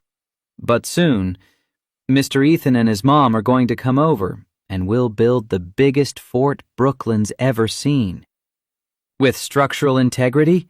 Ethan asked with the seriousness of someone who'd been introduced to concepts and wanted to apply them correctly. "With so much structural integrity, it'll require engineering consultation." Marcus set Lily down. "But first, pajamas, and teeth, and all the other bedtime rituals that stand between us and fort construction." He disappeared down the short hallway with Lily chattering about her day, leaving Diane alone in a living room that cost less per month than she spent on shoes, but felt more like home than anywhere she'd ever lived. Ethan gravitated toward the bookshelves, studying titles with the careful attention of a child who'd learned that books revealed truths about their owners. Diane found herself drawn to the photographs clustered on one wall.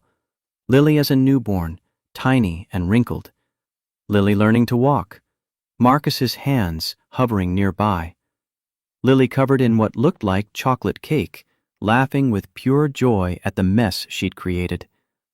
Each photo radiated presence, the kind of attention that couldn't be bought or delegated or optimized through efficiency. "Those are my favorites." Marcus had returned. Lily presumably settled in bed, or at least confined to her room. The messy ones, where she's actually being herself instead of performing for cameras. "They're beautiful." Diane meant it. "You take them yourself?" "Mostly. I'm terrible at composition, but consistent about documenting." He moved to stand beside her, close enough that she could feel warmth radiating from his body. Sarah used to say the best photographs are the ones that capture what people forget to hide. "I don't have any like this of Ethan." The admission came without thinking. "Everything's professional shots. Perfect hair, perfect clothes, perfect smile. Nothing real." "It's not too late to start." She turned to face him, found him closer than expected, near enough to count the variations in his eyes, the small scar above his left eyebrow that she'd never noticed before. "I'm terrified of this." The words escaped as whisper. "Of you." "Of what wanting this means about everything I've built." "Good." Marcus's hand came up to cup her face with gentleness that made her throat tight. "Terror means it matters. Nothing worth having is ever safe." He kissed her again, slower this time, deeper, tasting like marinara and promise, and all the futures she'd convinced herself were impossible for women who chose empires over everything else. From the living room came Ethan's voice, carefully neutral. "Should I go look at books somewhere else?" They broke apart, Diane's face flushing hot enough to power generators. "No, buddy, we're good."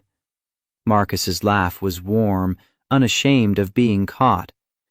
"Your mom and I are just figuring some things out." "Looks like you figured it out pretty well."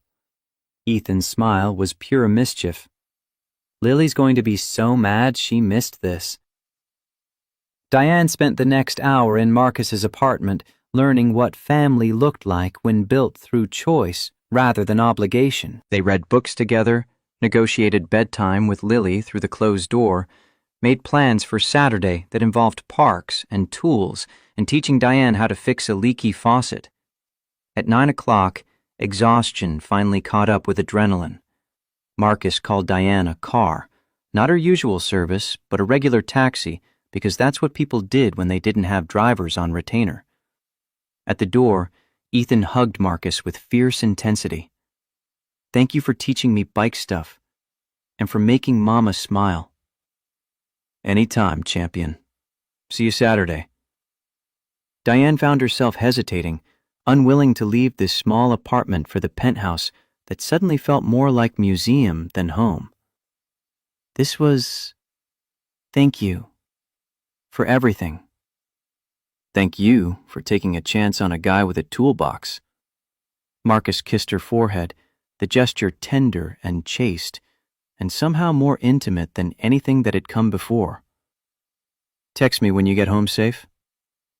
"I will." "And Diane, whatever happens Monday with the board and Bloomberg and all of it, you're going to be fine. You fired Gerald. That took courage. The rest is just cleanup."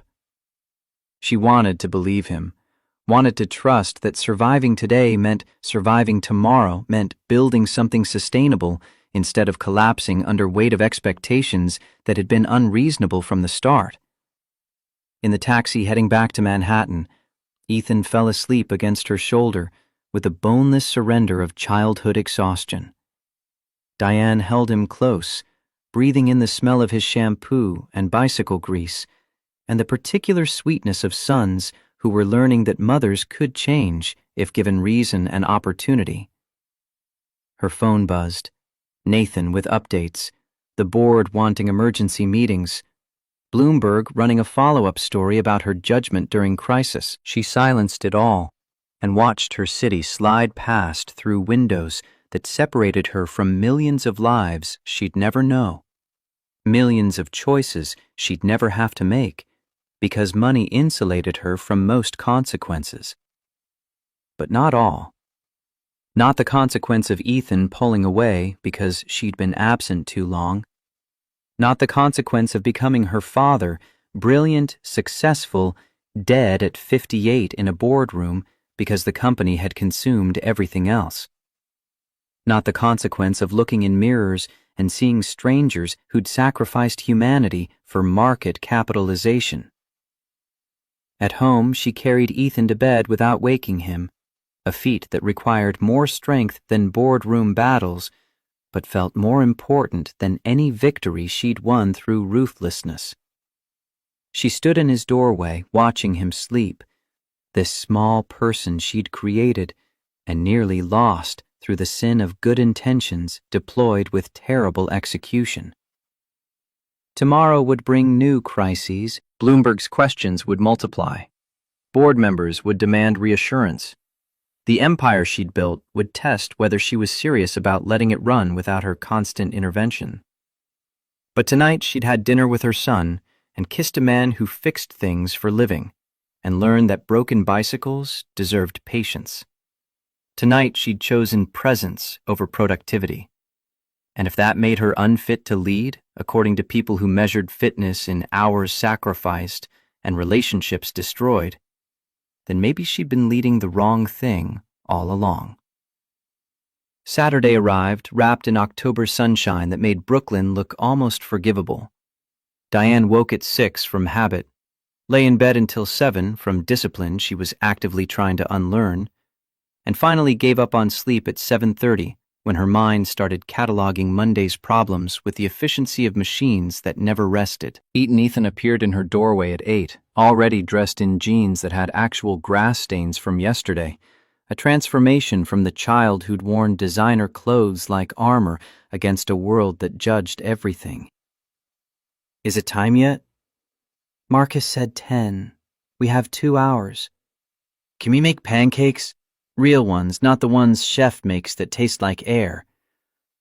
They destroyed the kitchen, making pancakes from a mix Diane had to send the doorman out to buy because her cupboards contained everything except actual food normal people ate.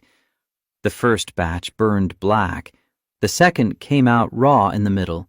The third approached edible. Ethan declared them the best pancakes he'd ever had, which said terrible things about either his standards or the chef Diane paid 6 figures annually to provide nutritionally optimized meals that tasted like expensive cardboard. At 9:45, they took a taxi to Riverside Park because Diane still couldn't quite make herself take the subway on weekends, some habits dying harder than others. Marcus was already there with Lily, both of them covered in a fine layer of dust that suggested they'd been working on something structural and probably ill-advised. You came. He smiled at Diane like her arrival was unexpected gift rather than confirmed plan. You doubted? 50-50 odds.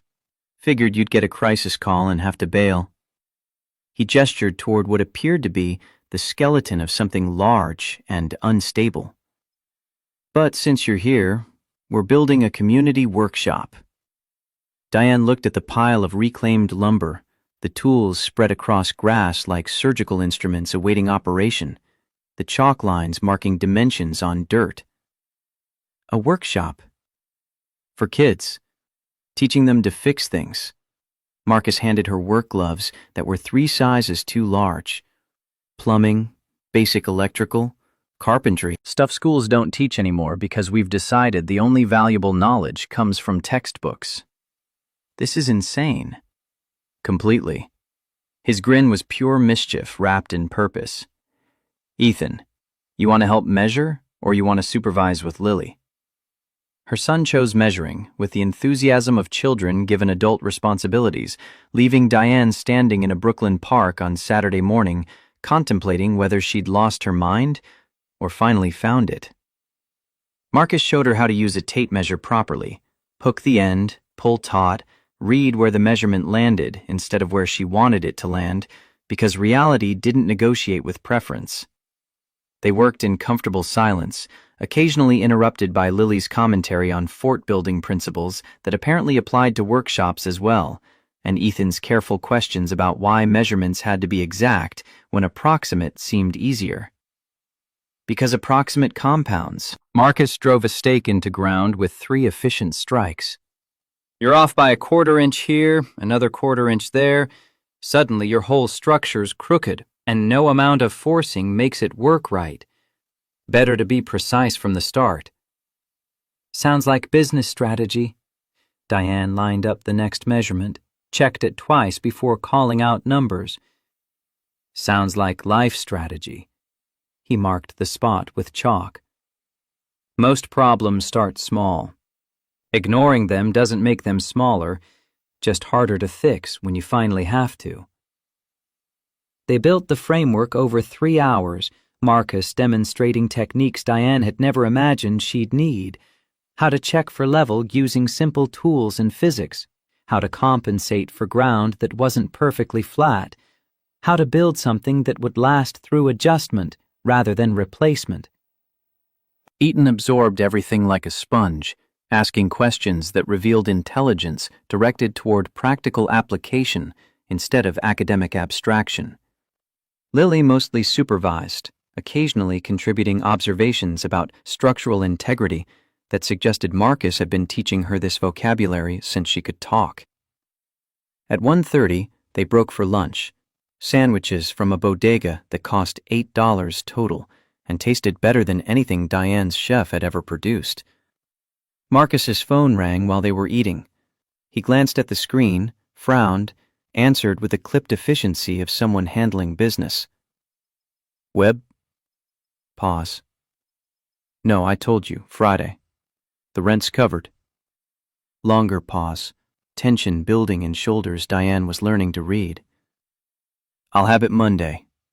The hospital job clears tomorrow. He hung up with deliberate care, the kind of control that suggested fury being carefully managed. Everything okay? Landlord. Apparently 2 weeks late is enough to start eviction proceedings, even when you've paid on time for 5 years. Marcus's smile was tight.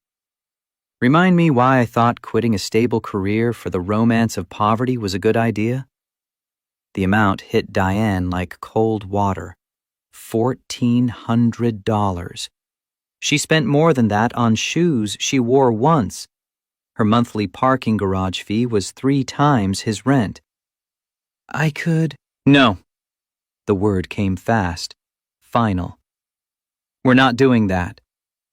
Doing what? The thing where you solve my problems with money and I become your charity case. He started packing up lunch debris with movements sharp enough to suggest anger he was trying not to direct at her. I'm handling it. By working 3 jobs and still coming up short? By making different choices than I made when I was pulling in $380 a year. Marcus looked at her directly, no apology in his expression. I'm not poor, Diane. I'm deliberate. There's a difference. Deliberate doesn't pay your rent. Neither does accepting money from people I'm dating. That's how you stop being partners and start being projects. The conversation from yesterday echoed, his fear of becoming her redemption narrative, her attempt to prove she saw him as equal when the math said they inhabited different universes entirely. What if I hired you, properly, for Harrington Global's facilities? Marcus was quiet, considering implications that spread like ripples. What's the rate? Whatever's fair, you tell me. $150 an hour for residential repairs, $200 for commercial because the liability's higher. He met her eyes, checking for charity disguised as commerce. That's market rate. I won't take more just because you're trying to help. Then that's what I'll pay. Nathan can draw up a contract by Monday. Weekly billing, net 30 terms. I'm not giving discounts for dating the CEO. The corner of his mouth quirked. Though I might throw in free pasta lessons.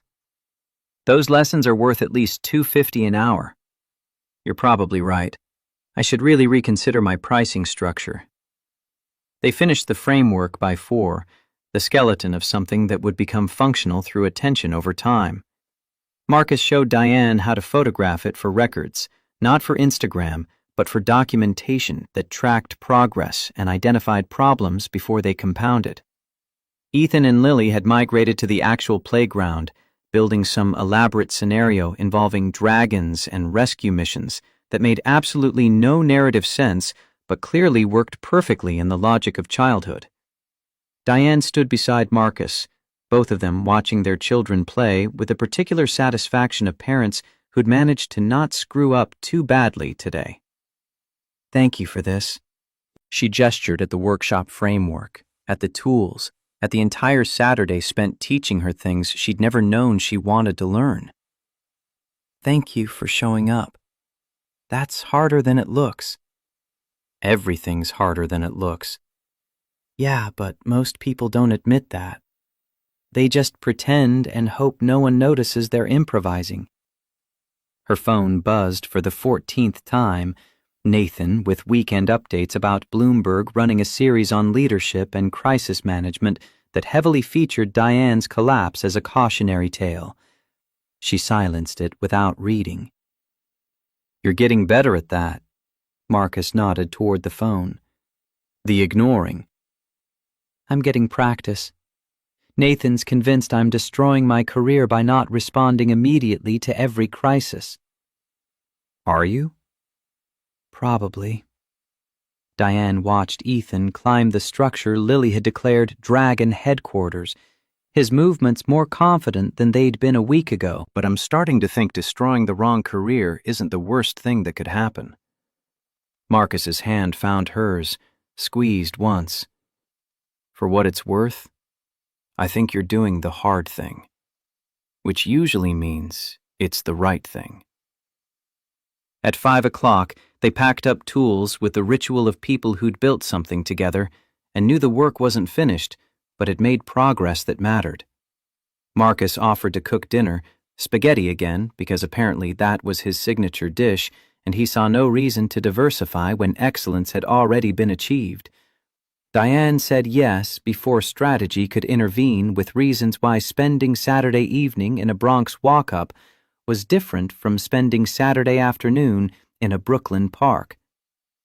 The apartment felt familiar this time, less like foreign territory and more like a place she might learn to belong if she stopped cataloging differences and started noticing similarities. They cooked together, Diane's attempts at chopping garlic only slightly less disastrous than yesterday. Ethan set the table with Lily's supervision, the two of them negotiating placement of silverware with the seriousness of diplomats avoiding international incidents. The spaghetti was excellent because Marcus had apparently devoted years to perfecting red sauce that tasted like comfort transformed into cuisine. They ate at a table that seated 4 exactly, no extra chairs for guests who didn't exist, because this was a life built for 2 people who'd chosen small and deliberate over large and impressive. After dinner, the kids retreated to Lily's room to build the fort that had been promised since Wednesday, leaving Diane and Marcus alone with dishes and the particular intimacy of comfortable silence. I should probably tell you something. Marcus scrubbed a pot with focus that suggested he was avoiding eye contact deliberately. Before this gets more serious, Diane's stomach dropped. Here came the revelation, the complication, the reason this couldn't work despite wanting it to.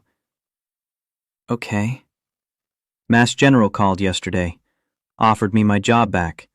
Part-time attending, 3 shifts a week, mentorship role. He set the pot down, finally looked at her. Salary's $180, benefits, structured schedule that's supposed to be sustainable. That's incredible. Congratulations. I haven't accepted yet. Why not? Marcus leaned against the counter, arms crossed in posture that suggested defense mechanisms activating. Because I walked away for a reason. Because I'm terrified of becoming that person again, the one who abandoned Lily for the OR. Because going back feels like admitting the last 3 years were a mistake. Diane moved closer, positioned herself in front of him where he couldn't avoid her. Were they a mistake? No. Best decision I ever made. His voice carried conviction that didn't waver. But I miss it. The surgery, the saves, the feeling of pulling someone back from dying. So take the job. And if I can't balance it, if I fall back into old patterns, then I'll tell you. She took his hands, found them warm and scarred and trembling slightly. That's what partners do. They tell each other when things are broken before the damage becomes permanent. Marcus's laugh was shaky around the edges. You're asking me to trust you with my biggest fear. And you're asking me to trust you with my son. Seems like we're even. He kissed her then, tasting like marinara and relief and all the futures they were building through choice instead of accident. From Lily's room came a crash, followed by immediate reassurance. It's okay. We meant to do that. Marcus broke away, grinning. That's never true. It's never meant to happen. Probably should check on structural integrity before the whole thing collapses. They found the kids buried under a fort that had indeed partially collapsed, both of them laughing with the abandon of children who understood that failure was just part of the process. Diane helped rebuild, Marcus directing reconstruction with patience that suggested this wasn't his first fort disaster. By 8 o'clock, Lily was fading, yawning between sentences about dragon defense strategies that clearly required more planning. Marcus carried her to bed over protests that she wasn't tired, she was just resting her eyes. There was a difference, and grown-ups never understood it. Ethan stood at the window, looking out at the Bronx spreading in layers of lights, lives stacked in vertical miles. Mama, Can we move here? The question was so unexpected that Diane needed 3 seconds to process it. Move to the Bronx? Or Brooklyn, somewhere closer to Marcus and Lily? He turned to face her, hope and hesitation mixing into expression she was learning to decode. The penthouse is too big and too quiet. Here feels like people actually live instead of just existing between scheduled activities. Marcus returned from putting Lily to bed, caught the tail end of Ethan's observation. The penthouse is pretty nice, though. I bet the view's incredible. The view's buildings. Ethan's dismissal was absolute. Here you can see people. That's better. Kid's got a point. Marcus ruffled Ethan's hair. Though the penthouse probably has better water pressure. Trade-offs everywhere. At 9, they called a car, still not ready to fully commit to subway life on weekends, but getting closer. Ethan fell asleep in the taxi again, exhausted by a day spent building things with his hands instead of his mind. Diane held him close, breathing in sawdust and childhood and the particular smell of sons who were learning that competence came through practice rather than innate talent. Her phone had 37 missed calls. Bloomberg had published a follow-up. The board wanted an emergency Monday meeting. Nathan had apparently decided her lack of response constituted crisis, requiring intervention. She dealt with none of it, choosing instead to watch Manhattan reassemble itself outside windows, to feel Ethan's weight against her shoulder, to catalog the ways her life was changing faster than strategy could manage. At home, she carried her son to bed, tucked him in under constellation sheets he'd chosen himself 3 years ago, during a brief period when she tried to be more involved before work had consumed her again. Mama? His voice was sleepy, barely conscious. Yes, sweetheart. I like our Saturdays now. Better than the old ones where you worked and I had tutors. Me too, baby. Me too. She stood in his doorway, watching him sleep, this small person she'd created and nearly lost, thinking about Marcus's question from the diner. What are you fighting for? Sunday she spent at the office because some habits died harder than others, and Monday's emergency board meeting required preparation even if she was no longer sure she cared about the outcome. Nathan met her there with coffee and judgment in equal measure. You can't keep ignoring Bloomberg. Watch me. Diane, they're destroying your credibility. Questions about judgment, fitness, whether personal matters are compromising professional capacity. He spread printouts across her desk like evidence at a trial. The board's spooked. Martinez wants reassurances. Even the members who voted with you are getting nervous. Then they can be nervous. Diane scanned the articles without reading them, seeing headlines that said everything about how the world viewed women who chose anything besides total devotion to work. I fired Gerald. The company's stable. Quarterly earnings are up. What exactly do they think I'm compromising? The appearance of total commitment. The appearance can go to hell. She looked up from papers that suddenly felt less important than they had a week ago. I'm not performing commitment anymore. Either the results speak for themselves or they don't. Nathan was quiet, studying her with the focus of someone trying to solve equations that had stopped making sense. Who are you right now? Because you're not the Diane I've worked with for 8 years. Maybe that Diane was the performance. Maybe this is what I look like when I stop pretending exhaustion equals excellence. And if the board doesn't accept that, then I'll know I'm leading the wrong thing. Monday's emergency meeting started at 9 sharp. Diane arrived at 8:55, prepared with facts, but no longer armored with the desperate need to win that had characterized every previous boardroom battle. The members filed in with expressions ranging from concerned to calculating. Men trying to determine whether they were witnessing evolution or collapse. Martinez spoke first. Diane, we're grateful you could meet on short notice. Given recent media coverage, the board feels it's important to address concerns about leadership focus. Address away. Diane remained standing, but this time it felt like choice rather than strategy. Bloomberg's series raises questions about judgment during crisis. The photograph, the collapse, reports of missed calls and delayed responses. He spread his hands in gesture meant to convey regret while delivering ultimatum. We need reassurance that Harrington Global remains your priority. It doesn't. The silence that followed could have stopped hearts. Excuse me?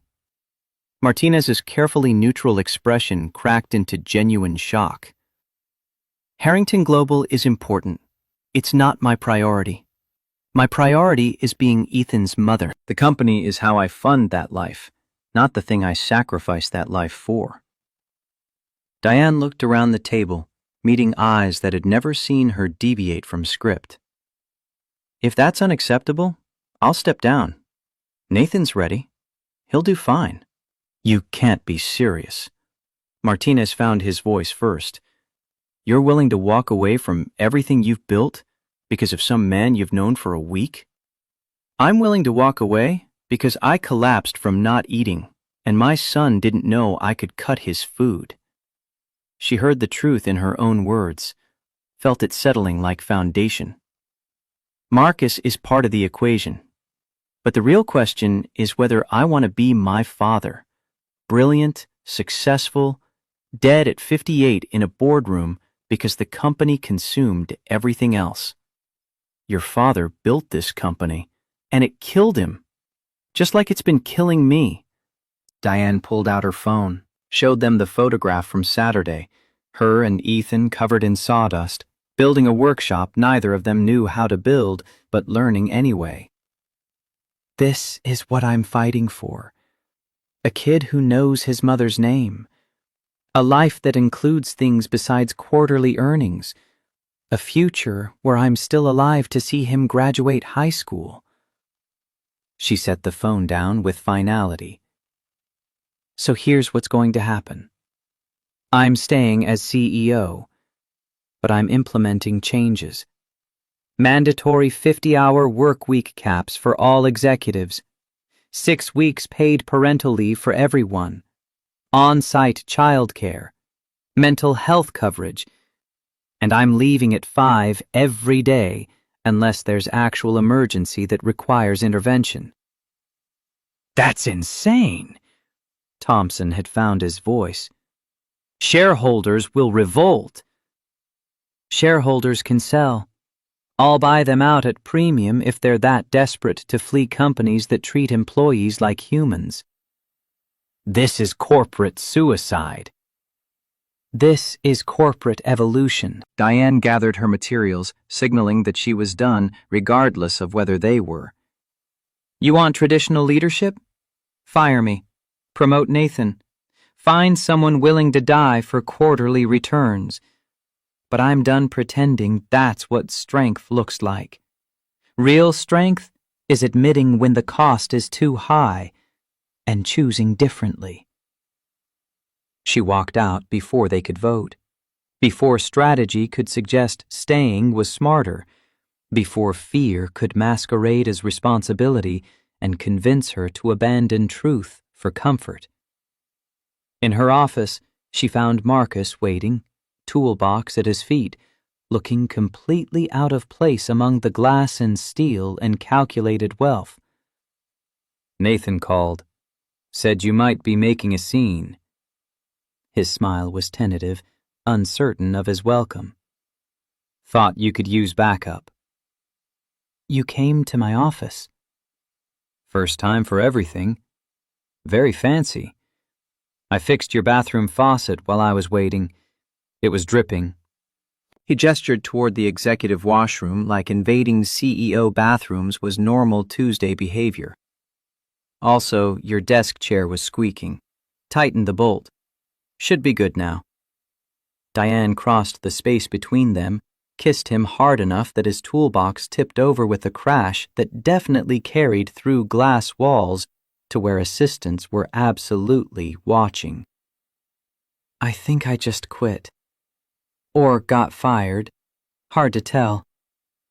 How do you feel? Terrified. Free. Like I just jumped off a building and I'm not sure if I'm flying or falling. Want to find out together? She thought about the workshop in Brooklyn, about Ethan learning to use tape measures, about Lily's wisdom and Saturdays spent building things that mattered more than market capitalization.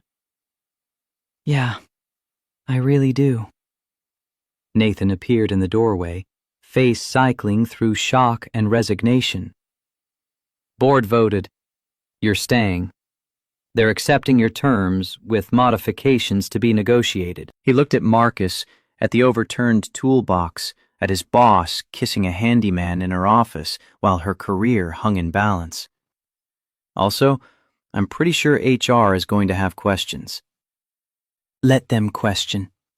Diane didn't step away from Marcus, didn't rush to restore professional distance, didn't apologize for being human in a building designed for machines. I'm done performing. This is what I look like when I'm actually living. It's terrifying, and I'm not sure I approve, but also kind of amazing. Nathan managed to smile. Your father would have hated this. I know. That's how I know it's right. They left Harrington Global together, Diane, Marcus, and a toolbox that had fixed more than just dripping faucets. Outside, Manhattan moved with its usual rhythm, millions of people conducting their own calculations about what mattered and what cost too much, and where the line between success and survival got drawn. Diane had spent 15 years on one side of that line. Now she was stepping across, hand in Marcus's scarred and steady grip, choosing presence over productivity and trusting that everything else would follow. Or it wouldn't, but either way, she'd still be able to look Ethan in the eye and say she'd tried. So what now? Marcus asked as they walked toward subway stairs she was finally ready to descend. Now we pick up our kids from school. We build that workshop. We teach them that broken things deserve patience. She squeezed his hand. And we see what happens when people choose life over empire. That's either very wise or completely insane. Probably both. Diane started down the stairs, pulling him with her into underground transit that smelled like humanity in all its messy glory. But I'm done being smart and safe. Smart and safe got me collapsing in boardrooms. This might kill me too, but at least I'll die doing something that matters. Marcus laughed, the sound echoing off tile walls. You know, for someone who just revolutionized corporate culture, you're remarkably dramatic about subway rides.